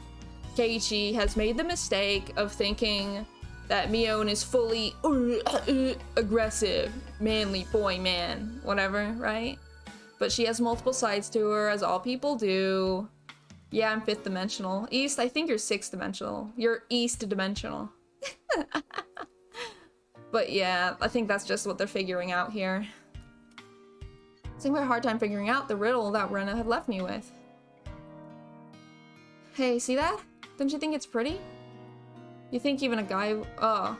Yeah, you see that? Don't you think it's pretty? You think even a guy would find it pretty? Yeah, it is pretty. Shion was having fun window shopping, dragging me by all sorts of stores I normally would never enter. The main problem is that he gave the doll to Rena. Yeah, I know. When I was negative dimensional, yeah, I'm in the negative 4th dimension. Yeah, when I was watching the anime a long time ago, something that I remember very distinctly is that this arc wouldn't be happening if Keiichi just gave the thing to Mion in the beginning. This whole thing wouldn't be happening. So I know something bad happens in the end, so... I'm dimensional. Oh my god. Yeah, nah, the only people in the background are 3D. Yeah, I see that. It wasn't like she was begging me to buy her anything, and I wasn't getting bored either. It's just something to talk about as we walked around. An easygoing way, we browsed through numerous stores. We discussed all sorts of topics I knew nothing about. I didn't lose interest. Hello, fish. How are you today, bro? I had the feeling she was good at conversation. Hey, John, is this your first time doing this kind of thing? Yeah, it is. If somebody didn't bring me to these accessory shops, I didn't think I'd set one foot in my entire life. Not that. I meant more like this. Oh. Ooh. Oh my god. Whoa. I leapt back when she suddenly linked her arm with mine. Hey, you don't have to act so surprised. It's not so embarrassing to link arms with a girl, is it? Shion's expression was a bit miffed, but suggestive at the same time. Ooh. And then bye, fish. You show up and then leave, huh? I'm not that embarrassed. If you want some arms, I can spare one or two. Here. Kei-chan, you really know how to entertain someone. I can see why my sister took a liking to you. If you don't want my arm, I'm taking it back. Ah, come on. I'm happy to have it. Laughing in good spirits, she unlocked her arm with mine. My heart skipped a beat. This is strangely wholesome. I really didn't expect Higurashi to ever get wholesome, you know? This question might be a bit mean, but I wanted to enjoy seeing your reaction. Kei-chan, have you ever been arm in arm with a girl before? Or on a bonfire at a field trip doesn't count, by the way. That little devil, she was asking that question knowing full well what the answer would be. Well, if field trips are out, this is rough. I thought as much. That impish laugh, it really is the same as Mion's. You really are Shion, right? You're not just Mion saying you're Shion, are you? Are you thinking that my sister might pretend to be me? I thought you were twins until just now, but the way you mess around is just like Mion. Bad time incoming, too much wholesomeness. Wait, really? Do you know? Do you know the things? You're just saying that. You can tell us apart easily. What do you mean by that? Oh, she's... okay. Yeah, what do you mean by that? My sister was holding your arm like this. Would you get nervous? I would. I'd still be completely on edge worrying about when she would go for an arm lock. She laughed so hard that she had to hold on to her sides. Hey, is it really that funny? I don't know a damn thing. Okay. You're just assuming. That's alright. You're tearing me up. No, it's just... I was just thinking about how hopeless my sister is. She isn't even able to get a young man hot and bothered while she's arm in arm with him. Oh, she really is a failure as a woman. Okay, no need to put yourself down, Jesus. I remembered once again I heard someone say that before. Sometimes I think my sister would have just better off if she'd been born a boy. Yeah, If she did, maybe I'd fallen for her. Just kidding. Mion did say something about wanting to be born a boy. My sister's on the fence as to whether she wants to be a boy or a girl. Well, it's the price she pays for living an awkward lifestyle. Just leave her be. You've been saying some pretty harsh things about your sister just now. Yeah, legit. Mion has some soft parts of her I don't like. Huh? The way Shion talked about somehow sounded cold. Shion, do you not get along with Mion? Well, we get along well enough. Still, there's a few things for which I can't forgive her as a sister. Hey, look at that. Don't you think it's cute? I turned around to look where Shion was pointing. What was there was the familiar shop display window of a toy shop. Same shop that was the stage for an incident that occurred during last Sunday's club activities. What Shion was pointing out was a display with a plethora of adorable dolls that looked like the sort girls would like. Wonder why girls like these kinds of things. It's because they're cute. Don't you think they're cute, Kei-chan? I'm a man, so I don't really get that vibe. I'm a man, so I don't really know what's cute. Now, which one do you think is the cutest out of all these, Kei-chan? Shion, pulling on my arm, mentioned the row of dolls. They were lined up like they were close sisters taking a commemorative photo. A few of them seemed strangely familiar. I've seen those four over somewhere. Oh, I guess they really are famous. If you know about them. Shion sounded impressed. These are new dolls that were just brought in from England. They still have some available here, but around these cities they have trouble keeping them on shelves. Even though they're assumed to be inexpensive, it seems they've started to come at a premium. I guess girls like the kind of things even as they grow up. Depends on the person, but I think that girls who don't like dolls and stuffed animals are pretty few and far in between. Yeah, so she knows that, you know, all girls aren't the same. Not all girls like cute things, blah blah blah blah. But it's also based if you don't like cute things and like cute things at the same time. Like you're freaking difficult and aggressive, but you can still like cute things. Masculinity and femininity in the same person. That is possible. It seems to be a lot with Japanese games that freaking have a hard time comprehending that Even my tomboy of a sister said these were adorable. Oh? Even Mion says they're adorable? That is pretty amazing. That's right, I just remembered. Storno gave this to us after Sunday's event. Except for Mion, who was a relative. Everybody had gotten something. I really do think that one's the best. That frilly dress really gives it something. That's it. That's the one the shop owner gave to me. So it seems. Shion replied softly, but clearly. Uncle Yoshiro gave those out as a thanks for helping liven things up at Sunday's event. Probably because in Japan that's not how it's seen most of the time. Yeah, you could say we're a little more progressive. But Japan's getting there. I really feel like they're getting there. Plus, this was made in 2002. But I guess Persona 4 also had the same type of plot issues, you know? Seems like he gave them to the 4 friends my sister brought along. So you've got the doll with the dress then. What'd you think? He's really cute, right? As a man, there's no way I'd think it was cute. So what'd you do with the doll? I wasn't really gonna do anything with it, so I gave it to someone. To who? As Shion laughed, I could hear an audible click run through my head, like a piece of a jigsaw puzzle snapping into place. Yep. Gave it to Rena. Thank you very much for today, everyone. You made the event turn out great. It's not much, but here's something extra for today. Oh, heck. I accidentally pressed a button. Okay, we good? We good. Ah, Uncle Yoshiro, isn't there a little something for me too? My, quite an adorable one, is it not? Satsuko reached out with the bag, there are cute little stuffed animals, and blah blah blah blah. We did this already. Wow, they're so cute. Can I take them home? I really can. Which means there's something for me too? Whoa, I got a pretty adorable one. It was a stuffed toy wearing a beautiful dress, one who used to play house. Rena's eyes were glued to the stuffed doll. Satsuko was the same, and Rika-chan too. I see. It wasn't just Rena, Satsuko, and Rika-chan. There's also one other person who seemed to be jealous. Kei-chan got the one that fits him the least. Not wanting for expression to give it away, she said that to hide her embarrassment. Well, I guess it's cute and pretty, I can admit, it's adorable. But a doll with changing clothes is, If you walked around with it, you'd be treated like a weirdo starting tomorrow, definitely. Mion's usual teasing way of talking. Looked around to see who I should give the doll to. Mion was right in front of me. Mion was the only one who hadn't received a present, so I thought about giving it to her, but I didn't. Yeah. Huh? You're giving it to me? To Rena?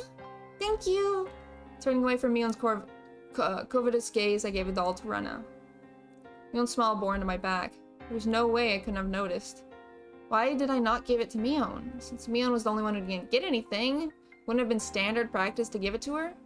That time I had noticed that something was wrong, so I said it. Just protecting myself. If I didn't get to Rena, then walking the streets tonight would be scary.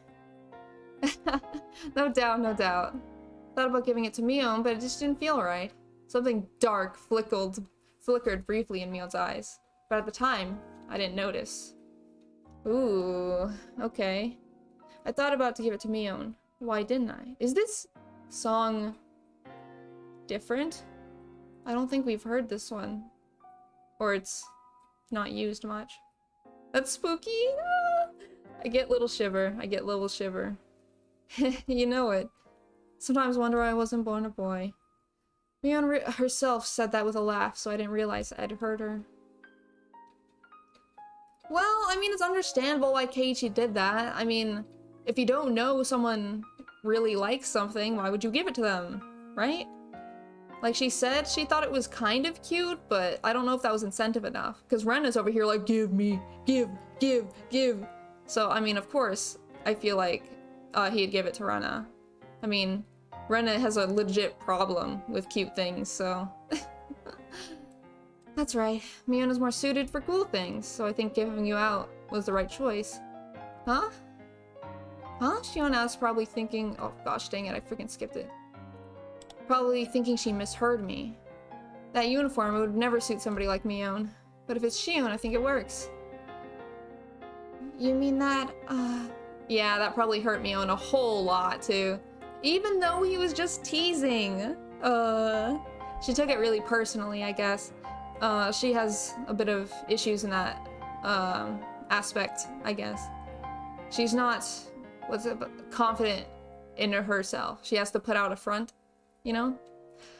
You mean that Shion, like Rena does, spaced out and turned red? Mion seemed really happy. She seemed happy I complimented Shion.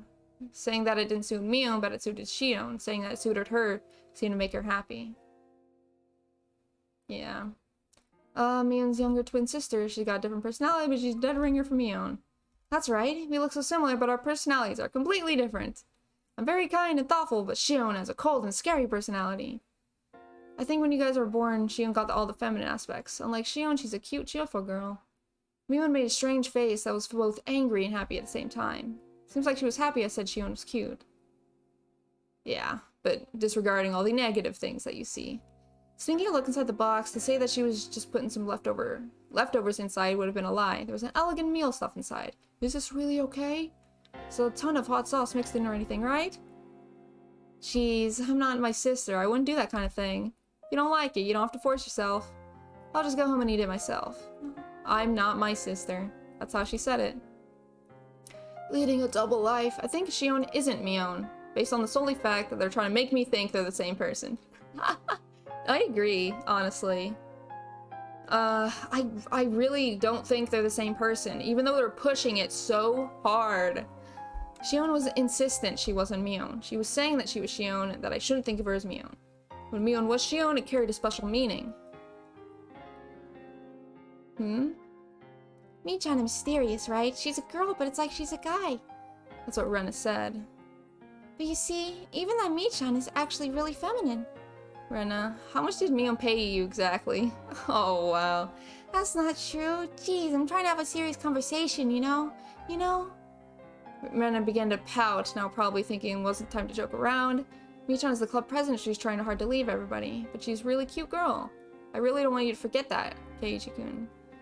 There was never a riddle to begin with. Rena was saying the answer right from the beginning. Yes, she was, because you're stupid and dense and don't know things.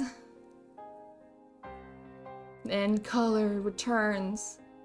So then I don't know what's going on anymore. Yeah. I know Kei-chan didn't mean anything wrong. At least he didn't intend to. Yeah, Keiichi-kun isn't the type of person to hurt others, so there's no reason to feel hurt by this, Mi-chan. And what was it? Frustration? Sadness? I don't know at all. Did you want it? The doll, I mean. Even though you gave it to me, Rena, that wouldn't solve anything. You're right.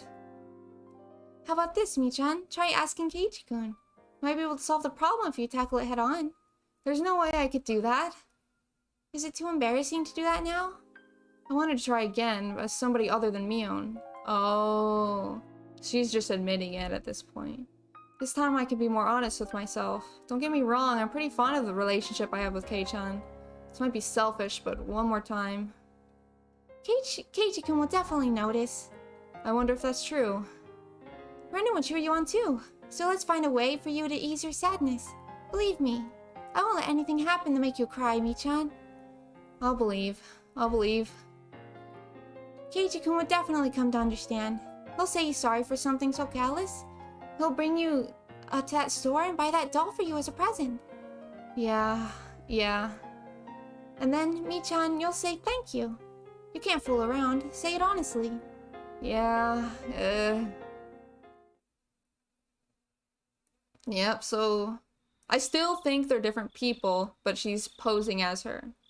For the first time in my life, was wrong. If I said I wanted it, Kei-chan, would you buy it for me? Mion said it quietly, doing her best to quell her embarrassment. Oda reflexively began to lightly tease her to hide my embarrassment, but like Mion, I quelled that impulse. Okay, Mion. As thanks for everything until today, I'll buy you whichever one you want. My voice cracked with unfamiliar words. In order to not lose to Mion trying her best, I tried my best as well.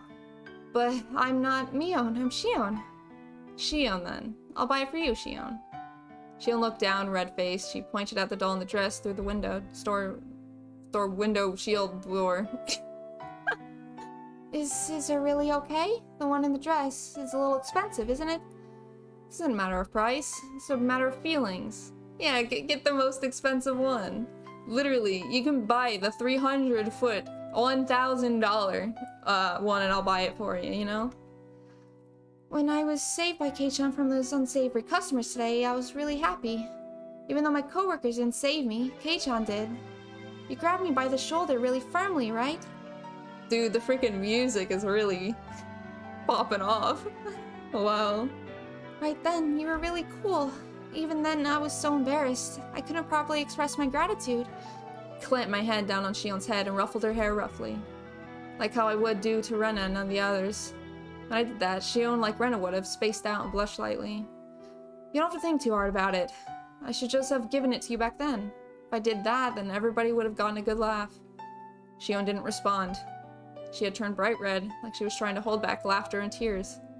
I'll go buy it for you right now. Wait right here. I'll go with you.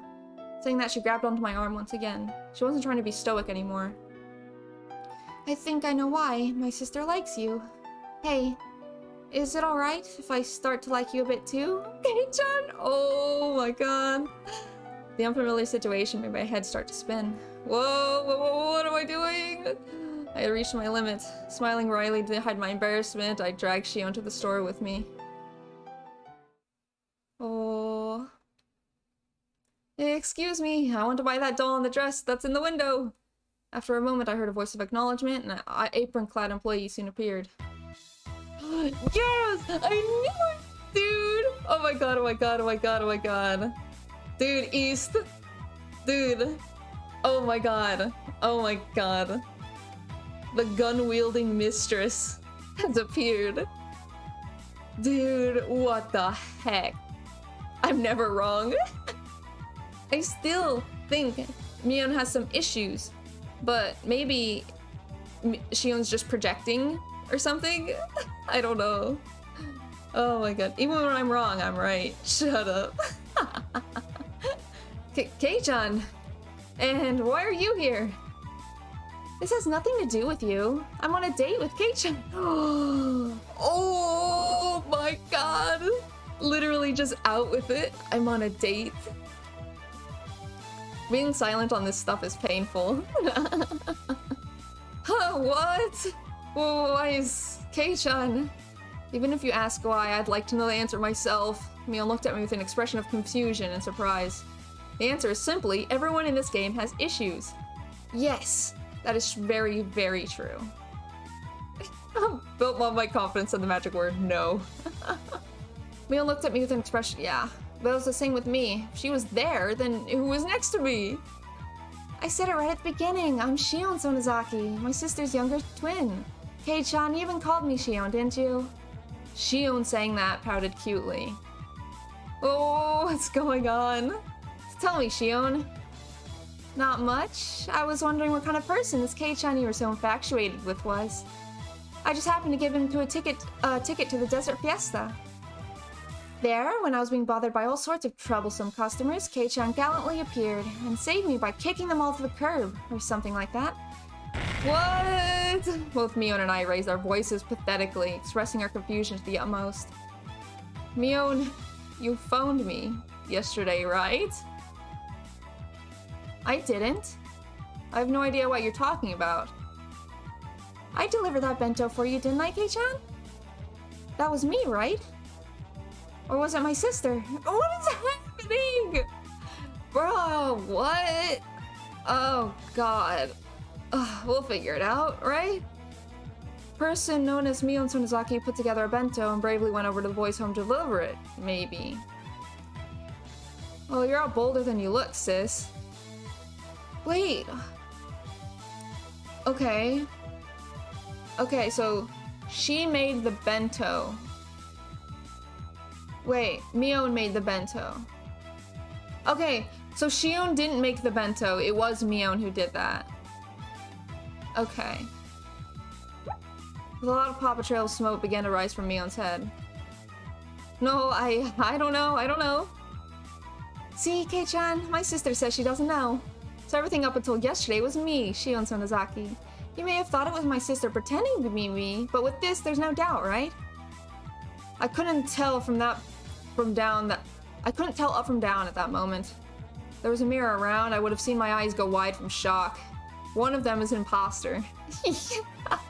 They're both imposters, dude. Both of them. My brain is confuzzled. Yeah, I can feel that. Now, little Miss Shopkeeper, could you wrap up that doll in the window? It's the first present from a person I've come to love, so make sure you tie it up nice with the ribbon. Dude, that was supposed to be for Mion!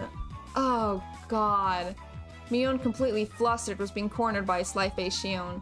My brain had stopped working. Wait, huh?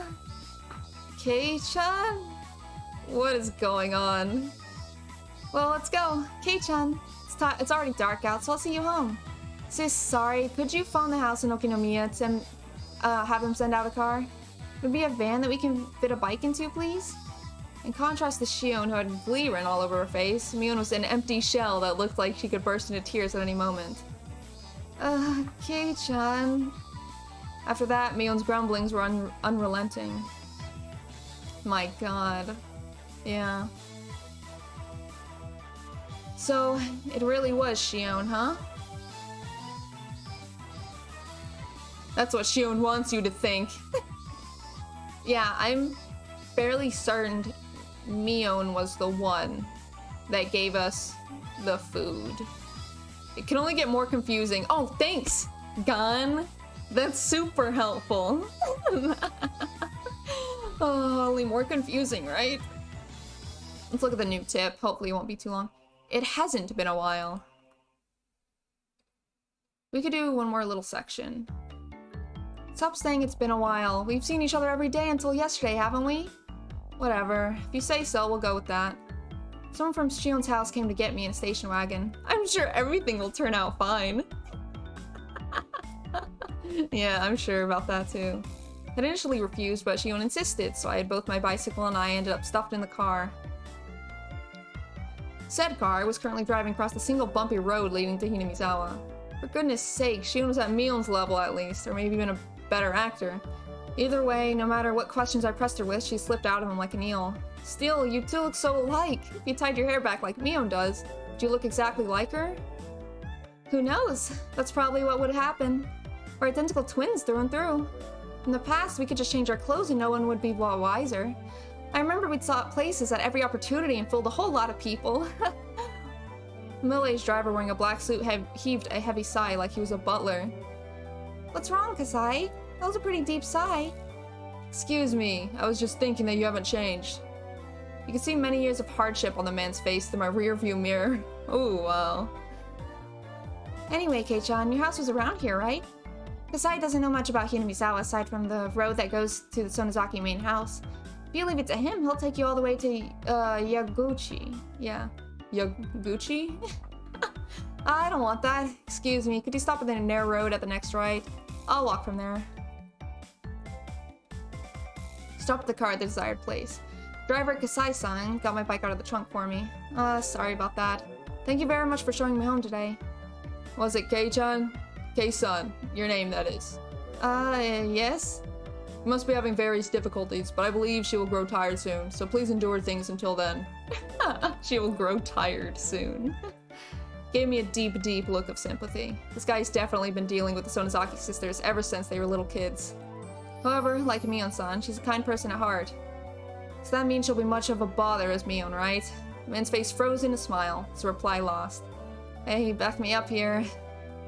Bye, Kei-chan. We'll see each other again soon. Say hi to my sister for me, too. Maybe I'll start going to Hinamizawa tomorrow? Don't you dare. If you transferred in, I'll transfer out to a school in Okinomiya. Wow, that was really mean, Kei-chan. Short beep with the horn. The man gave a little wave to me from the driver's seat. Then the car withdrew in the light in the dark night roads, leaving dust in its wake. Man, this entire day made no sense. I ran into Mion while I was with Shion, and the former's expression like a pigeon shot with a pellet gun had finally begun to make a strong impression on me. Man. Yeah, legit, bro. What the heck? Bro. Bum, bum, na, na, na, bum, bum, bum. Okay, continue. We could do one more section, I think. But take a little second to drink heckin' water. Dude, everyone take a heckin' water break. Oh my god. Okay, we good. The next day. It was a strange day where Mion was desperate to regain her composure. Every time our eyes would meet, she would say that she had something to do or she had to use the washroom and run off. Unable to watch, Rena was taking care of her the entire time. Wow. Mion-san, she's acting totally strange today. I know the whole story, but it's hard to explain. There are times when girls are emotionally unstable. Oh, thanks, Rika. God. It's best to just leave her alone. Turning around, I saw Rena calling me from the hallway. I wondered what it was. Keiji-kun, over here, over here. What was it, calling me over like this? Is it a secret? That is... It looks like it was a disaster. Yeah. You fool! I've drunk nothing but water. Good. I was gonna take a photo of the pizza, but I ate it all. Dude, you're gonna make me want to order a pizza. You need to stop. Micha seemed pretty broken, but I somehow got her working again. Oh, that's Rika. Rena. Yeah. I'm surprised you managed it. How did you exactly? Same way I could do with the television. Just come at it from a 40-degree angle and... Yeah! Oh my god. Saying that she made a chopping motion. You know, I can't tell if you're joking or not, right? I don't think she is. She'll be fine by tomorrow. Also, there's something I want you to do, Keiji-kun. I didn't mean anything wrong, but I still feel guilty. I'm listening. Thanks. You see, Mi-chan is just going to pretend the last few days never happened. Never happened, huh? I see. Well, it's one way to run from it. So you see, Keiji-kun, could you pretend too? Then Mi-chan can go back to normal. Just doing something as simple as that. Is it really going to be okay? Oh my god. This? Pretending that something never happened with your friends because, like, disparity happened or conflict. Pretending it never happened is the worst possible thing that you could do. Oh my god, just talk about it. It's not that big a deal. Oh. Please, just until Mi-chan gets her feelings in order, just go with it. Okay, I got it. Even though I shouldn't have been at fault, for some reason I feel guilty. The one at fault here was the one who knew about the entire situation and pretended to be Mion for an entire day. Shion. Exactly. But she never once said that she was Mion. What am I supposed to be angry at? Seeing me stomping at the ground impatiently, Rena giggled. But Keiji-kun, you know as well that Mi-chan has some cute things about her. Rena talked in a calm voice as her hair ruffled in the wind. Yeah, I know that she'll never let it be boring. Good. Following this curt reply, Rena looked up at the sky and stretched. As long as you realize that, Keiji-kun, these past few days will be nothing more than a story to laugh about. Copying Rena, I also began to stretch as I looked at the sky. See, this is the thing. Okay. Everything is kind of coming to a conclusion, right? No way this will be the end of the chapter. Something is going to happen. It's gonna be like, oh yeah, everybody's happy and everything's back to normal. Oh, it's like nothing happened. And then boom, murder. I'm just waiting. Clear sky towered into the distance. There's no club activities or anything today. I'm sorry, Keiji-kun, but just for today, can you go home by yourself? It'll be all back to normal by tomorrow, so just for today, okay? If all it took for everything to go back to normal was to leave Mion alone for today, then it was an easy decision to make. Got it. Can't say it directly to Mion, so I'll say it to you. Still feel kind of guilty about it, so I want to apologize. No. The root of the problem was Keiji-kun said something insensitive, right? So if you learned anything from this, you need to look a bit into gaining a sense of delicacy. Right, I'll try. That day was the shortest day of my life. Rena was talking to Mion while accompanying her around the entire time. It looked like really fun conversation, so I reflexively thought about joining in, but I had made a promise not to. It seemed like Mion was also trying her best to ignore me, so likewise, I did my best to ignore her. Mutual ignoring happens in high school. For the first time in a while, I ate lunch alone. Mion and Rena ate theirs by themselves. As loud a sigh in my ashen mood, Rika-chan came over and patted me on the head. Both Kei-chan and me learned a whole lot. I'd never say it like that, but it made it sound like we were having romantic problems. I didn't like that one bit. Hopefully the teacher wouldn't notice and call us to the staff room after school or something. I'm sure that Keiichi will grow up to be a wonderful adult. Pat pat. Rika-chan is a studious type, so maybe he'll grow up to be an amazingly wonderful adult? Of course. When I grow up, I'll be super amazing. She's very confident. When I grow up, I'll be an amazing lady, you know? No matter how old you get, you'll still be a brat. You can put money on it. What did you say? Satsuko snapped her fingers and a washabin fell from above, hitting me squarely in the head. Ow! What do you think you're doing, Satsuko? Bang smash, pinch squeeze, oh yeah. Today I could thoroughly appreciate the value of having friends. Calling out all the people who don't have friends. Yeah, it was a great day to realize that, you know, having friends can actually be pretty cool. Nah, but I get it. Sometimes take a step back and realize the good things that you have. Friends. Oh? The day is over? Or the beginning happens? I love internet friends. I love you too, Kato.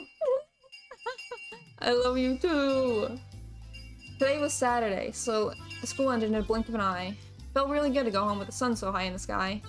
Any other day, our club would have been up to mischief during our ample after-school time, but today was Rika-chan. Today, Rika-chan had a festival for tomorrow's Watanagashi to go to. How's that going, Rika-chan? Do you have it down in practice? I'll try harder than last year. You were so exhausted and sweaty after last year's ceremony. She'll look far more fit for the role this year. Please look forward to the fruits of her training. Watanagashi Festival everyone had been talking about was tomorrow, wasn't it? Festival being in June felt a little early to me, but the onset of summer came quickly this year, so fit the image of a summer festival pretty well. Okay, the big things are going to happen tomorrow, because first, Watanagashi Festival. Second, we don't have to ignore her anymore? Maybe? So, boy. Third, we don't have school. Okay, we'll be off then. Look forward to tomorrow. Good day to you all.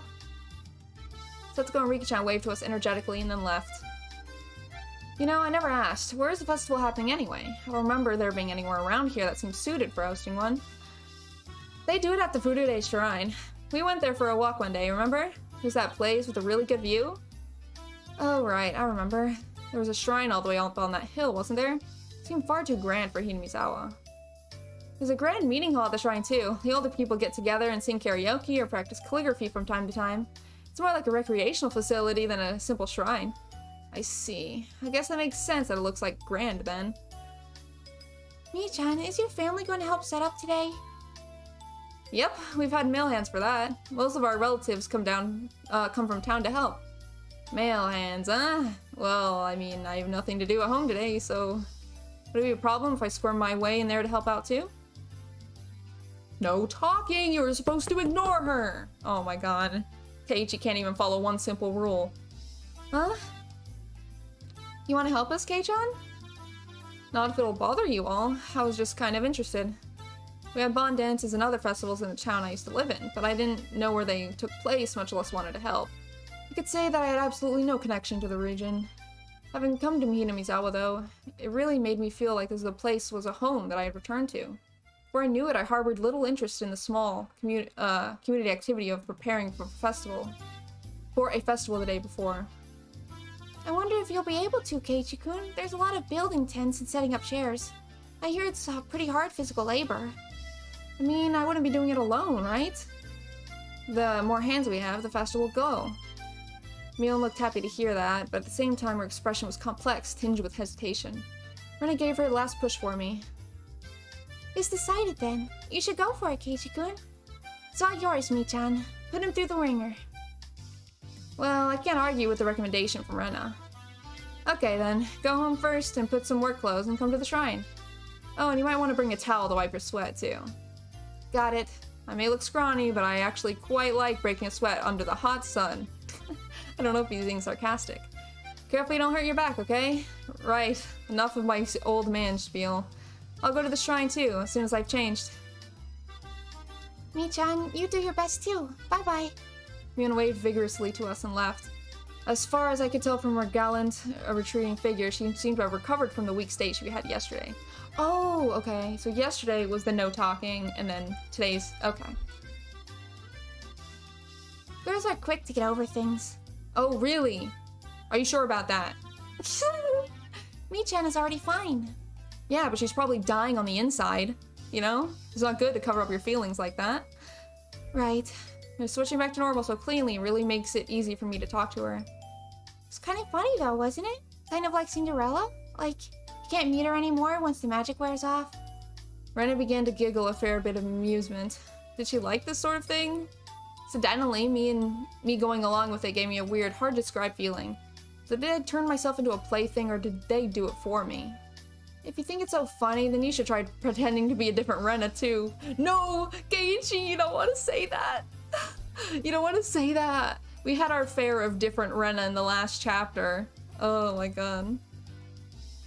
Yeah, it sounds like all fun. Keiichi, what kind of Rena would you want me to be? Well, oh my god, what were the huge knockers? Oh, Jesus Christ. Keiichi, you know, every time I think you're gonna start being a good fella, you just turn right back around. I can't do that. She'd be great at cooking, make me lunch, and come see me in the mornings. I do that already. I pull Rena's head into a tight grip and start to pet it. You're Rena Miyuki, right? Rena, not Reina. So just say you're Rena forever, got it? Thanks. Have fun helping things set up at the festival. You got it. Let's meet up tomorrow. I got changed right away, and slinging a towel around my neck like Mion suggested, I set off for the shrine.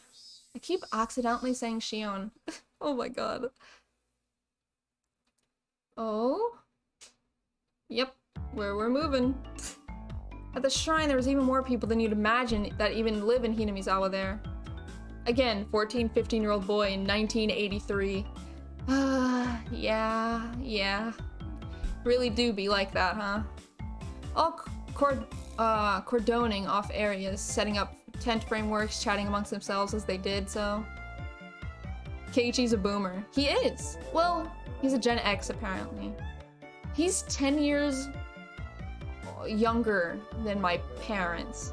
So he'd be like 40 years old today? Alright, where's Mion? The liveliness of the throng didn't make it easy to look for her. I searched around as if I already worked there, and suddenly the principal called out to me. If it isn't my Barakun, interesting. Have you come to help with the Watanagashi setup? Hello? Yes, I was just wondering if there was anything I could help with. How commendable your attitude is. Feel free to sweat to your heart's content. Uh-huh.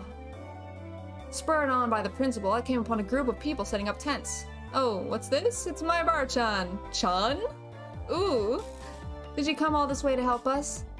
I haven't found Mion yet, but I suppose I'd just get in her way if I ran into her. Yeah, I'm here to help. Just tell me where you need me. You young ones have all the vitality. Here, grab some work gloves. Ever built a tent before? Nope, never. Delighting in teaching a new skill to someone younger, plenty of people happily taught me all sorts of things. Gaining a lot of new skills today, huh? Okay, kid, go inside the tent, tie it up, just the cords for the top. After that, we'll stand it up and tie the rest of them. Butterfly knots are okay, right? There and there. All done? We're setting it up. 1, 2, 3. What was once nothing more than a collapsed tent was raised on 4 splendid legs before my eyes in mere moments. Whoa. Seeing it put together like this is actually pretty moving. Come on, no time to stare and wonder. We've got a lot more to do. Pack the tents into the truck, so go get them from there. They're heavy, so take someone with you. Nah, I'm good. I may look scrawny, but I'm actually pretty strong. Whoa. They look light enough, so I thought they were, but they're heavy. So I told you to have someone to help. Come on, said the man, lifting up with a grunt and taking it away under his arm. Either I'm weak or these old guys all have superhuman strength.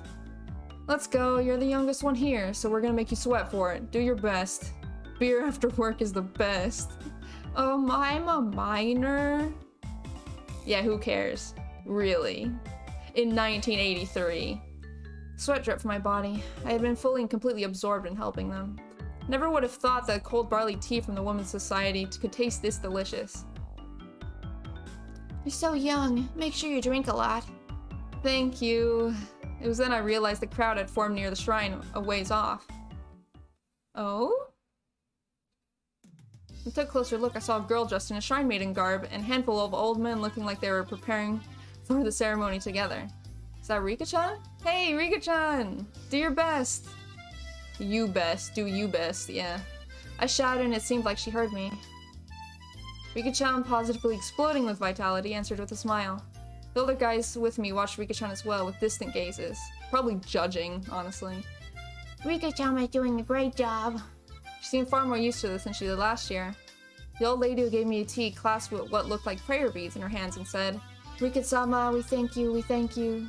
Just like that, we began to respectfully pray to her. Huh? Remember that they called it the Furude Shrine. Wasn't Rika-chan's full name Rika Furude? The man sitting next to me answered my question. Yeah, Shrine Maiden Rika. That's right. Rika-chama's Furude clan is ancient and honorable and has worshipped Yashiro-sama for generations. Huh? I'd also always gotten the feeling she wasn't quite your average person, but it turned out she was from an esteemed family. After her father, who was the shrine priest, died the year before last, she's really been doing her best to learn the rituals. I wish the priest could have been here to see how wonderfully she's grown up. What? Rika-chan's father passed away. Okay, break time is over. Let's get to the chairs. We're not using the back to the gym in Okinomiya. Maki-chan, pull the truck around here and take a few people with you. Alright, Maibara-kun, let's get to work on one last job. Ugh, you're gonna make me do more work? I can't tell if they know I'm a minor or not, but all these older men cheering me on, encouraging me to do my best, and the beer will be great. Well. Man. Kei-chan, working hard, I see? I passed by Mion. She's carrying a big cardboard box. Looks like she was right in the middle of working as well. Judging by the sweat seeping into her shirt, it seemed like I wasn't the only one with my hands full. Yeah, I'm working my ass off. You work hard too. Beer's gonna be great. Oh my god. We worked to the bone until the sun began to set and it started cooling off. I was gonna say something, but I forgot. Great. It probably wasn't very insightful, but... It was soon full-fledged night, and the clear sound of the Higurashi eased the moderate pain I felt. Older guys began their night before drinking party in a tent a bit far off, causing quite a ruckus. Shrine grounds, on the other hand, had turned into a lonely road, tickled by the cool evening breeze, despite being so festive just a little while ago. The wind felt good. Dude, I know how that feels now. Since it's summer, going into fall, the wind feels so good when it's so hot outside. I leaned on one of the stone guardian dogs at the front of the shrine, gave my legs a good stretch as I left my line wander, and suddenly, a paper cup filled with barley tea was thrust before me. Kei-chan, great work! Here's some tea for you. You're so considerate. Thanks, me. Yeah. Voice sounded exactly the same, but it felt somehow different. Wait, you're... Shion? Shion! Hey, it's Shion! Don't keep giving Mion all the credit. She isn't considerate at all. Don't get us confused, okay? Shion, you little... If I've caught you, you're not getting away. It was your mistake, Kei-chan. I never said I was anything other than Shion. I guess I can't argue with that. That's right, you're no match for my older sister. So I can't let you be a match for me either. Anyway, your tea. It's going to get warm. Come on, please cheer up. I'm trying to make it up for you with this tea. Well, she did come all this way here to give it to me. I guess I'll accept it. Took the cup and downed it in one gulp. And then suddenly, I heard a loud shout and it got stuck in my throat. Huh? Oh, Mion. Which one is it this time? Is it the real Mion? Shion! Why are you hanging out with Kei-chan again? Because unlike you, I'm very considerate. Kei-chan was so sweaty I couldn't leave him alone, so I brought him some tea. By the way, why are you holding 2 cups of tea? Oh my god. Yeah, literally. They performed mitosis. They spiked the tea. And as soon as he drank it, there were 2 of them. Mion's face went bright red. She tried to hide the paper cups behind her back. Well, this There's no way you, such a rough, timid, good sister of mine, would ever briskly bring a male classmate tea, is there? So what are they? What are those 2 cups of tea? Yeah, oh my god. These are, well, right. I just so thirsty, I figured I'd drink too. That's so like you. Come on, chug, chug. So Shion cheered at her, Mion down both cups of tea, one after the other. What a fabulous drink that was! I expected nothing less from you. Kei-chan, you give her a hand too. Wait, suddenly the situation's gotten unbelievable. Mion doesn't usually get manipulated so easily like that. I've known for a while now, but Shion is terrifying. Mion, you can't hold your own against Shion? I hate her! And lately, I hate her even more. Just then, I heard a snap of a camera shutter. Oh! The boy? Oh my god. Oh, here they are! Oh my god. Good evening. The festival coming up tomorrow. Thanks for all your hard work setting it up today. Good evening. Oh, Shion-chan? It's quite unusual for you to come here. The fella. Yeah. Oh, hey, it's Tomitake Takano-san. Good evening. It's been a while, hasn't it? So you're that transfer student I've been hearing about, Keiichi Maebara-kun, right? You really did a bang-up job today. I'm impressed. I think I've seen this photographer guy before. Have we met before? I'm glad you remembered. We've passed by many times on the road, Keiichi-kun. I'm Tomitake. I'm a freelancing photographer from Tokyo. Then do you recognize me? I'm sorry, but I don't. She's Mio Takano-san. Cameraman and woman. Yeah, those are my 2 favorite characters. Cameraman and woman. Do you remember when you were at the doctor's office when you still had a cold, Kei-chan? Mio is one of the nurses who works there. Call me Takano. I'm pleased to meet you. I wonder if she squeezed all over them like in the shrine storeroom. It's very thoughtful of you. Tomitake-san seemed to be quite entertained at the Sonozaki twins being in the same place, and he took a picture of them. Picture after picture. I heard about them. This is the first time I've actually seen the pair of identical twins. They really do look exactly alike. We're not just alike on the outside, you see Our underwear matches too. Ugh, you idiots, what the heck are you doing? Things have never been as lively when the 2 of them are together. I thought they were the exact same as first, but I've started to get a handle on which one is which. Mion is Mion, and Shion, well, as far as better actor than Mion was. First place, Mion could spurn Mion. Somebody that could spurn Mion so easily shouldn't have shown such weakness to those laird buckets at the Angel Mort. If that was the case, then cowardly behavior from that way it was a complete act. They were more alike when they were little. I hear even their parents had a hard time telling which is which. It's real easy to imagine. I totally understand what they must have gone through. Takano gave me a kind of odd look, but explaining that would have been a pain, so I didn't bother. Tomitake, are you going straight back to Tokyo after you get your pictures at the festival? Yep, though I would rather stay here forever. Silly adult things, that's all. I hope you do your photos with Fabulous Prize soon. I've been praying for it. Thanks. Next time I come, I'll bring the pictures I took of you all today. Maebara-kun, you did a lot of work today. You must be tired from all the physical labor you're not used to. Well, I'm tired, but it was still pretty fun. Youth, I'm so jealous. Takano-san smiled with an adult elegance that no one in my circle of my friends could possess. The wind caught her hair. She gives off intelligent beauty. Oh, why hello everyone. Why are you here? I don't think you ever showed up last time. Seemed like our merry crowd was standing out. This time, an overweight older man addressed us. Again, it was someone I thought I knew. If I recall correctly, he's a policeman, isn't he? Oh, Oishi-san. Good evening.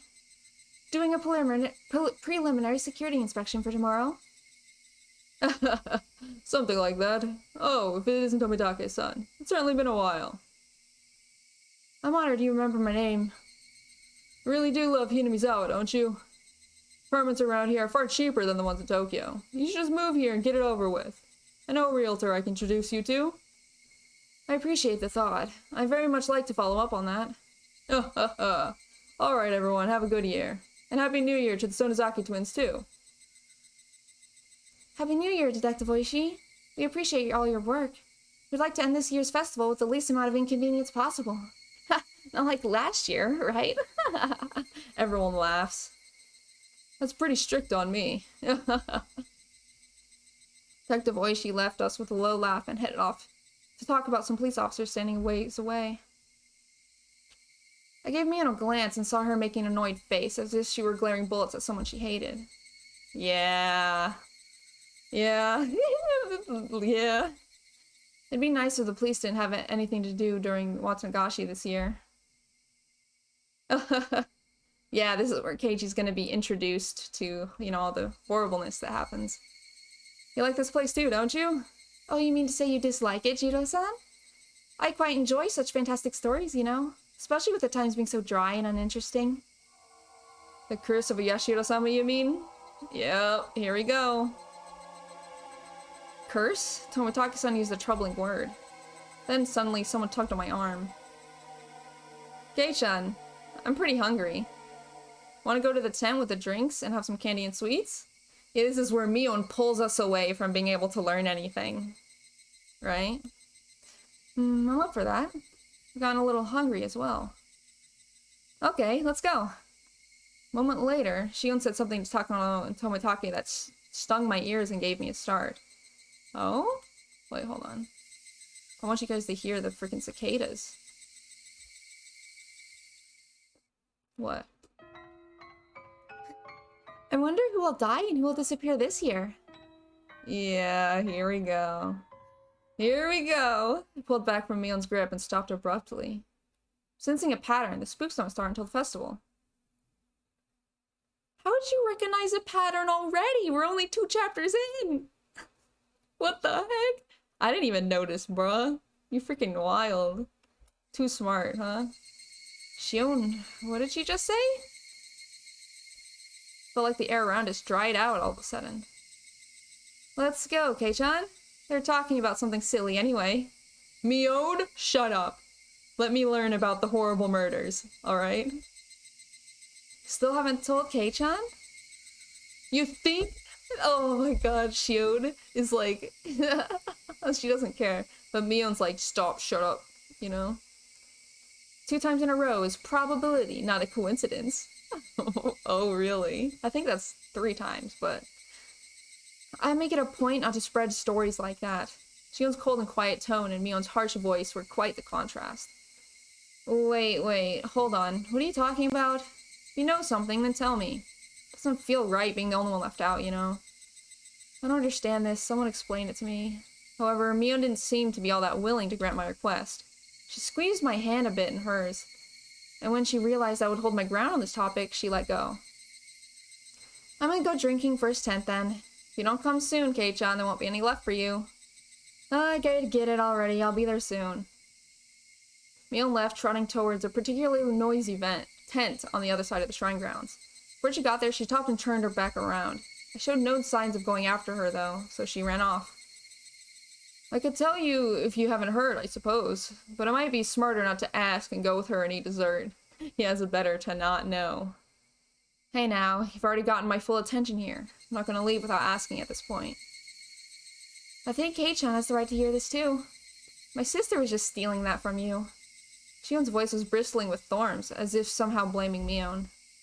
What on earth are you talking about? I don't really like people acting so self-important. Takano-san, realizing how prepared I was, looked across the group. After confirming that there were no objections, she opened her mouth.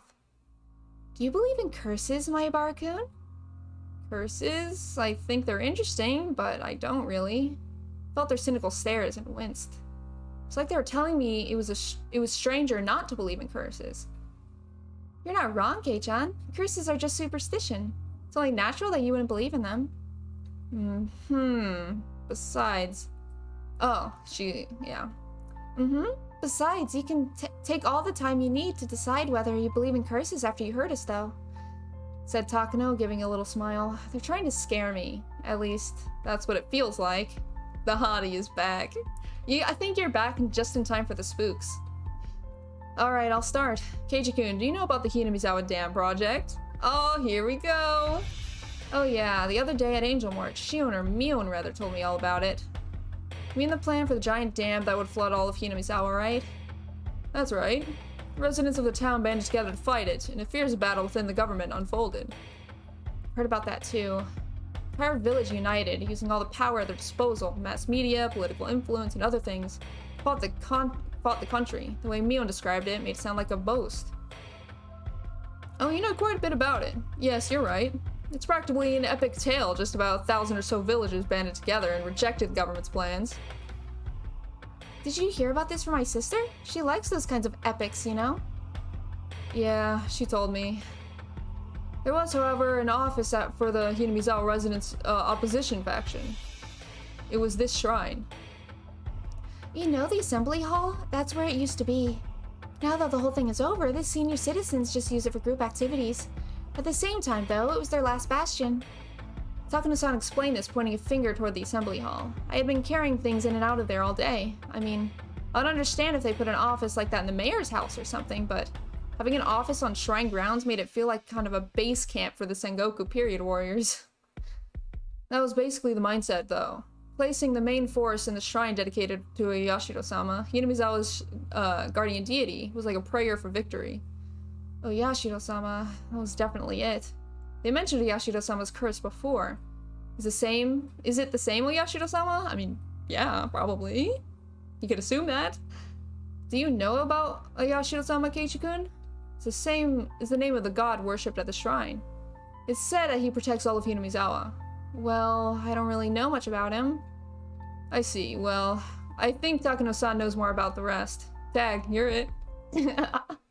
Well, that's generally the whole story. Yashiro-sama is the ancient god passed down in Hinamizawa, and the villagers say he's been protecting the sanctuary from the poisons of the outside world. So essentially he's a basic standard guardian deity. Guess you can find that sort of god anywhere that you go. There's research whether worshipping Yashiro-sama is a manifestation of a kind of elitism too. What I mean is that the worshippers might think of themselves as chosen people. Yeah, I could see that happening. Believing yourself chosen, a nationalistic belief that you are part of a superior race or that you're a special clan chosen by gods. They believe that they're a superior clan, so they believe strongly in cooperating with others, but they also end up being exclusionary towards other clans. Won't go into too much detail, but it's sort of national religious ideas that lead to war. Yeah, yep. Keiichi knows a lot about this topic, huh? Of course, that goes for Japan, too. A long time ago, there was the people of Hinamizawa strongly believed themselves to be different from humans, that they were above them. They believed that interaction with the lower world would sully their souls. So everyone believed that if one of the lower world came to the village, they would be sullied and suffer the wrath of Yashiro-sama. Apparently, that kept everyone away. Villages that hate outsiders come up all the time in Kendachi novels. This is once a run-of-the-mill village of xenophobes. Well, they'll deny it to preserve their pride. It was all a long time ago, after all. Things are different now. Shion followed up quickly, having sensed the thorns in Tomitake-san's words. Tomitake-san, embarrassed at what he said, scratched his head. So the shrine worships Yashiro-sama, thinks of Hinamizawa as a holy ground and a symbol of their traditional hatred of the outside world. I get it. So that's why they chose the shrine of Hinamizawa's guardian spirit as their base of operations, to resist the solely damned construction project that came from the outside. Correct. Oh, correct. Smiled Takano, pleased. She must dislike stupid people. Superstition? Every last of it. Villagers gave everything, desperate to oppose the dam construction. Right in the midst of it, the incident drove home the finishing blow. Here we go. Yashiro-sama's curse. The person managing the construction site of the Hinamizawa Dam was murdered. 4 years ago, I believe. Took the newspapers by storm. Do you remember it? No, not really. He had a fight with a subordinate and was beaten to death with a pickaxe. Oh god. His limbs and head were torn off and the remains disposed of. I just remembered that my window was open and it's starting to get dark outside. Okay, this is fine. This freaking music, this track in particular, really gets me, man. One of those dismemberment homicides. They really were all the rage at one point. Such a gruesome incident. But it was just that, an incident. The person caused the incident after all. Should they really put it down to the curse? You getting spooked out? I always get spooked out. I always get spooked out.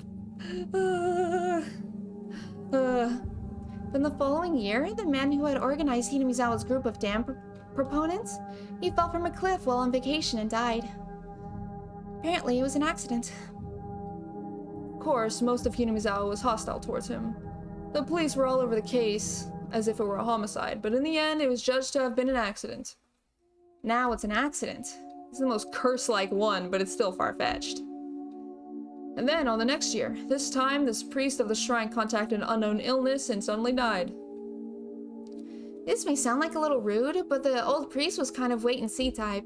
The whole village was in an uproar about the dam, and he just kind of didn't seem to want to bother.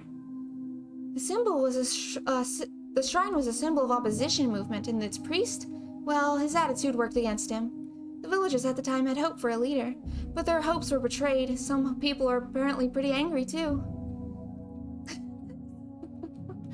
So at the time, all the older people were like, "This is Yashiro-sama's curse." That's what they said. It didn't seem like every year dam-related people at the village had resentment towards were dying. It was pretty creepy. Oh, and also, it's interesting, all these incidents and accidents always happen on the night of the Watanagashi festival. Uh-huh. What? See? Starting to sound like a curse now, isn't it? Then the year after that, in other words, last year, sister-in-law of the man who was the leader of the dam proponents, the one who had accidentally died, was discovered dead, having been beaten to death. Of course, they caught that criminal. See? Really seems like a curse, huh? 4 years in a row, each one of the incidents and accidents were relatively commonplace, but every single one of them happening on the night of the festival worshipping Yashiro-sama, that's not normal. The old folks have been blindly accepting Yashiro-sama's curse because of the incidents over the past few years. Even younger people, too. At first they thought it was stupid, but now nobody makes fun of it. Yeah, I can see where she's coming from. Even me. Even if I didn't think there was a curse at all. Thinking about all the incidents like this made me feel like maybe it's real. For example, just look at the preparation for the festival you were doing today. Everything might have gone crazy during the battle against the dam. Just a few years ago, the Watanagashi festival was never this well attended. Well, I guess you're right. If we didn't have a Yashiro-sama to talk about, we wouldn't be all coming to this festival like this, huh? There's a lot of people who say that infidels might be punished, so they really need to go to Yashiro-sama's festival. Shion nodded as she were mocking herself. Yeah, because she lives outside, I guess. So how about now? Keiichi-kun, you're starting to get the feeling that maybe, just maybe, the curse is real, aren't you? I mean, you can't just laugh off people related to the dam construction project while dying like that. If I even feel like this now, then the more superstitious members of the village must feel stronger than that. Well, I mean, I still don't think that there's a curse. Can understand those that believe there is, though. Yeah, dude. Kei-chan's freaking base standing his ground like that. Oh my god. Well, Kei-chan, you really can keep a cool head about this. Shion grinned, realizing I rejected the curse. Quite ballsy of you, Keiichi. If it's neither a curse nor a coincidence, then what should we make out of the incidents? Takano-san said, smiling playfully as if posing a riddle. Neither a curse nor a coincidence. But every year, someone dies. What would we make of that, then? Tomitaka-san, catching on to the fact I had no idea what to make of it, opened his eyes and came to my aid. Takano-san is suggesting that it might be the work of real people. Huh? Simple process of elimination would have gotten me there. I was a little taken aback at having realized the answer immediately. Target on back placed. Yeah, honestly, yeah. Well, think about it. If it's neither a curse nor coincidence, then people must be willingly carrying it out. It's the only explanation, right? Pressed, Takano-san, I smiled bitterly in spite of myself. Here I was just a few minutes ago thinking the very concept of a curse was absolutely absurd. She suggested it was someone's doing. I ended up thinking there wasn't any way it could be a person. But Takano-san was right. It was either a curse or it was someone's doing. If unrealistic things like curses didn't exist, then the obvious next step would start to be thinking it was people behind it. But if that was the case, I glanced at Shion. If the culprit is a person, then they'd have to be someone from Hinamizawa. So the police officer, Oishi-san, thinks right now too. Hey, wait. That can't be. Thought I now knew the reason Mion didn't want to talk about this. If Yashiro-sama's curse really existed, then that's fine. Then that's fine. It would be divine judgment for the damn project business. However, if Yashiro-sama's curse didn't exist, which it obviously didn't, then the culprit would most likely be someone from Hinamizawa. Villagers had worked desperately to oppose the damn construction site. I knew they had used all sorts of methods to fight against it. One of those methods was... maybe... People whisper that Yashiro-sama's curse could be the doing of a secret group in the Dan Resistant movement. Shion dryly put the words to my exact thoughts. Of course, I didn't expect it. She was from Hinamizawa, so I didn't think she'd come out and say it by herself. If you calm down and think about it, anyone would come to the same conclusion. There wouldn't be a motive for anyone but people who benefit from opposing the dam project, right? I guess that's true. Admitting to the existence of a darker side of the dam conflict would be rude to Mion, who spoke of it so highly. So I couldn't accept Shion's seemingly logical viewpoint. One more thing, the police probably didn't know about this. It's proof that someone from Hinamizawa committed these crimes, and the people of Hinamizawa know it. Oh, what? Shion rebukes me to keep my voice down. Sorry, but this proof... Oh, so sorry, but this proof, what is it? It's the fact that one person dies and one more person disappears. One more person disappears. Does that mean someone besides the one who died from the curse was a sacrifice? What do you mean by disappear? They just vanish and you never see them again? That's right. Suddenly, and without a trace. As she spoke, Shion pretended to do a trick with her hands like she was making a magician's hat disappear. Oh my god. One dies a mysterious death and one disappears, never to be seen again. Strange vanishing act. Then why? How does this equate to someone from Hinamizawa being the culprit? Well, actually, Hinamizawa is this one really old legend. It's about how people offer sacrifices to Yashiro-sama to calm his wrath. Sacrifices? Yes, they say they used to wrap up a living person in bamboo mat and slowly sink them into a bottomless swamp. Oh god. That's brutal. Well, it's not that brutal. It could be worse. Takano-san, though explaining something pretty terrible, has this look of glee on her face as she did so. As far as I can glean from the literature, it actually took 3 days and 3 nights for them to sink. See, even people long ago liked symbolism. Oh my god. As the body sunk, Yashiro-sama's anger would be quelled. Both were submerged into the deep. Takano-san was the only one laughing at this. Was she telling a joke or something? Shion didn't move to deny it, but I felt the difference in temperature between her cool expression and Takano-san's. Salt conversation? Well, I think you can imagine after hearing it, but it's the secret history of Hinamizawa. Everyone who has been in Hinamizawa for a long time knows it, but they don't talk about it. Takano-san's not from here, but she knows quite a lot. She really likes local history, folk legends, stuff like that. She's learned all about it all by herself, too. I'm really not all that amazing. Just curious, that's all. Like a child. I just wanted to see some scary things for the fun of it. Yeah. Well, you think she might be an aspect of it? Maybe, if she really wants to see it that bad, but nah. Himataka-san laughed, a bit embarrassed. Wait a minute, what does that mean? The other person who disappears during the incidents? Saying they're offered as a sacrifice? Yeah? Oh, Shion answers in one word before anyone else can speak. Someone dies and someone disappears. Well, whether they actually get sacrificed or not is a different issue. But every time something happened in the past, one person died and one other person disappeared. For example, the first one where the dam manager was killed. Apparently one of the people responsible for that still hasn't been arrested. Couldn't that mean he just managed to get away? I don't see why we should treat him as a sacrifice. Well, that's basically what I think too. There was also the year after that, with the leader of the dam proponents. You said he fell from the cliff and died while on vacation, right? Apparently his wife fell as well. The police investigated fervently, but they were never able to find the wife's corpse. The river under the cliff was actually pretty high at that time, though. She could have just been buried under the sand at the bottom of the lake downstream or something. Perpetrator of the dismemberment like that wouldn't want to be caught, so they'd be desperate to run and hide too. I thought I heard about cases where corpse didn't surface about the person drowned in a swelled river like that. She vanished because of an unfortunate accident, but I didn't see the connection to sacrifices. If you took each of the past incidents in turn, none of the disappearances evoked that terrifying of an image. The year after that, with the priest suddenly falling ill and dying, is much clearer. His wife left a suicide note. Found it in their house the night the priest died. It said something along the lines of quelling Oyashio's wrath through her death.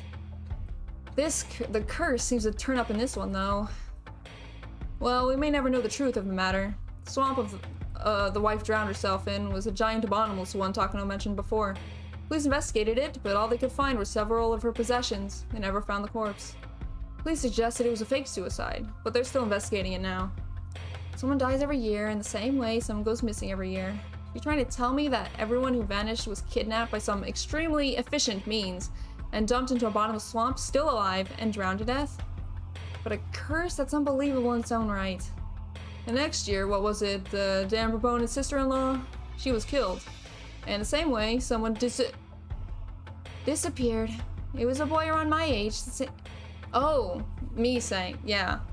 A boy around my age named Satoshi Hojo. He's a nephew by marriage of the woman killed. Oh, no, that's freaking, yeah, Shion. Shion cut in with a slightly strong tone of voice. She knew the boy who disappeared pretty well. At least that's the vibe I was getting. Well, that's about sums everything up. One person always dies, one person always suddenly disappears. Leaving the suddenness aside, the fact that each incident involved one person disappearing, so that means the first person who dies is because of Yashiro-sama's curse, and the second person who vanishes is because the villagers sacrificed them? Is that it? Kei-chan, there is no curse. Somebody kills the first person under a guise of the curse, and someone takes away the second person to be sacrificed. But Shion, that means the criminal's in the village. That's what I've been guessing from the start. It's been pretty shocking though, you know? We live in the Showa period. It's hard to believe people are committing murder like it's nothing, using some ancient justifications, huh? Didn't have anything to do with our discussion. But I got the feeling that maybe Shion didn't like Hinamizawa very much. Shion's kind of based. I think Shion is more based than Mion is. Mion enjoyed talking about Hinamizawa and its epic tales, so she avoided talking about Yashino-sama's curse, which didn't paint Hinamizawa in a good light no matter how much you looked at it. She was trying not to give a bad impression of the village, so she didn't say anything. Shion, on the other hand, was somehow different. She wasn't rejecting the concept of the curse to purge Hinamizawa of its bad impression, rather because she strongly believed that as a member of the village was a criminal behind this. The conviction seemed a bit removed from the tight sense of community held by the people of Hinamizawa. Once upon a time, they looked so alike you could mistake one for the other, but talking to her now, I was getting a powerful feeling that Shion had a completely different personality than Mion. And everyone else, they all think someone from Hinamizawa did it, right? Neither Shion nor Takano-san answered that. Deafening silence told me all that needed to be said. Let me ask another question. If someone from Hinamizawa was the culprit, then who is it? Dude, I don't think anyone can answer that right now. Neither Shion nor Takano-san had a reply to that question either. Though it may have been rude to ask this, I hope they wouldn't have one. The reason I asked was to argue that their explanation that the culprit from the Hinamizawa was nothing more than one possibility. Shion caught on to my plan. She gave a pained smile at my petty spite and opened her mouth to speak. All I said was that it was just amounts of circumstantial evidence anyway. If any of you and if Venice knew who it really was, we'd have gotten them into police hands already. But that's just a theory, a curse theory.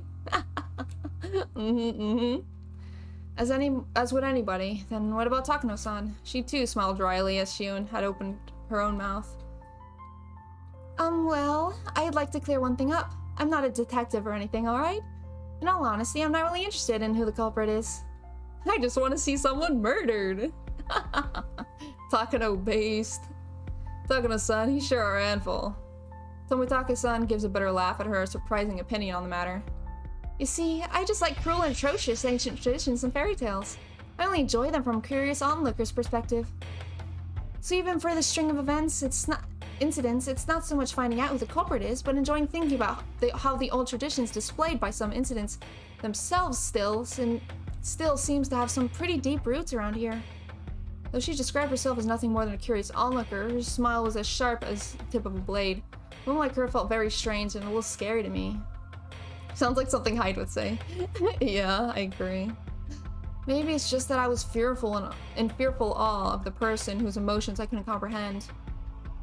Well, don't think of any of this interesting at all.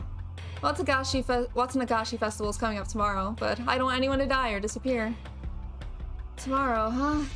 That's right. It had completely slipped my mind. String of murder incidents people attributed to Yashio-sama's curse. It wasn't over. If last year's incident wasn't the end, then tomorrow night at festival, would someone die and someone disappear?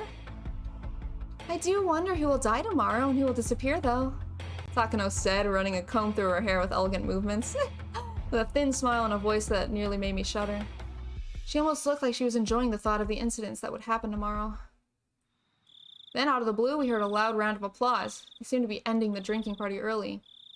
Right, I was making Mion wait this whole time, wasn't I? Oh, wow, you just now remember. I should go back to her soon. You're teasing the kid too much, Takano-san. Now Keiji-kun thinks it's all true. I apologize. Is that bad habit of mine again? Said Takano-san, sticking out her tongue bashfully. The strangeness in her expression was nowhere to be found. When Takano-san sees an innocent child like you, she can't help wanting to poke fun at them. It's a real bad habit. Keiji-kun, if you listen to everything so earnestly, that she ended up getting carried away. Like Takano-san, Tomitake-san seemed like a totally normal person with common sense. They're apologizing after realizing what kind of impression they'd given me. Stuff Takano-san said is all just fiction. If it made you harbor any bad impressions about Hinamizawa, then we apologize for that. Geez, Zero-san. You apologize too, Takano-san. Tell them you're sorry for scaring him. Takano-san and Tomitake-san were arguing and messing around now. The strained air around us had already dissipated. Kei-chan, you should get going too. Mion is the jealous type. If she sees me, she'll probably start a fight, so I'll just be going home. Really? Then I'll go see what Mion's doing and apologize for making her wait, I guess. I'm really worried about what Mion's up to right now. Sorry for being such a nuisance, Keiji-kun. Can you tell Mion-chan we're sorry for borrowing you for so long? Yes. I don't think telling her will make her feel any better, but sure. Tomitake-san and Takano-san sitting next to each other both began to chuckle. Okay then, Kei-chan. Let's try to run into each other at tomorrow's festival. We'll see each other. I mean, it's us we're talking about after all. What would make so much trouble, it'll be hard for you not to find us. Shion and I said our goodbyes to Tomitake and Takano-san. Before we could leave, Takano called out to us. Thanks for listening so earnestly for what I had to say. You're just so good at listening. I had a great time talking to you. Good at listening? No, not at all. I was just in a state of perpetual bewilderment from all the shocking topics being thrown at me one after another. Did you like my story today? Well, it was pretty interesting. And I'll tell you some more sometime, okay? There's a lot of pretty interesting legends and fairy tales. There's a lot of pretty interesting legends and fairy tales about Hinamizawa. Of course, a lot of strange and creepy ones, too. I'll choose a bunch of my favorites and tell you about them. I was kind of happy, but kind of worried. Can't help but smile dryly and scratch at my head. Keiji-kun, you can go now. Takano-san is just messing with you. I say goodbye again and run off. I heard Tomitake-san calling out behind him in a clear voice that we'd see each other again at the festival tomorrow. Wow. When I went to the tent, Mion was waiting for me and she was nowhere to be found. Made her wait so long, maybe she got mad and went home. After seeing some adults passing by, I heard that she went home talking to some relatives. Ooh, sus. Maybe I shouldn't have done that. But my regret for having made Mion wait wasn't enough to triumph over the impression Takano-san and Shion's uncanny story left on me. Serial murder incidents happened 4 years in a row. Would tomorrow's events make this the 5th? And the possibility that someone from Hinamizawa was carrying out all this under the guise of a curse. The queer tradition of a ritual sacrifice? What kind of word are they using queer here for? Does it actually have a meaning? Other than, like, you know, I don't know. Entirely unbecoming of the Showa era we lived in. I regret it a little, but it was too late. None of those creepy stories had anything to do with me. Then I should have let Mion pull me away from that crowd. Felt a little ashamed about letting my cheap curiosity get the better of me. Queer just means weird. Oh, okay. And that's why people use that as an insult to, like, gay people? Because they're weird? Wow. Being weird is good, though, isn't it? It's better than being normal, am I right, fellas? Yeah, you know what I'm talking about. Higurashi when they cry, 7th expansion, blah blah blah blah blah. That's how gay used to mean happy. Gay still means happy, I think. God, that's a lot of tips. Holy heck. Well, we'll get to those next time. We'll get to those next time. I think gay still means happy. I still hear people using it like that. Saving? Chapter 6, huh? Being alone on empty road is the recipe for horror. Don't worry, Keiichi does that a lot. And nothing has happened so far. So far. I mean, he did almost get run over by a truck once. But, you know, could have been coincidence, right? Yeah, so I guess that'll be it. Hold on, let me go back to the main menu so we can hear the beautiful, like, beginning music. Hold on, hold on, hold on. There we go. Now we can have this and end it off like this. So thank you all for joining me on this journey. I think we're about halfway into the chapter already. Spooky stuff should be happening soon. It should be. I'll be real sad if it doesn't, but you know, what can you do? Just keep going, you know? I'm not hecking stopping here, alright? We're gonna finish this. We're gonna do it. So yeah, thank you. Hopefully you guys all had a fun time. So yeah. Good day, good night, and good stream to you all, right? Yeah, yeah. Waluigi. Based? So, yeah. I'll be seeing you guys. Yeah, have good. Yeah, I already said all that. Bye.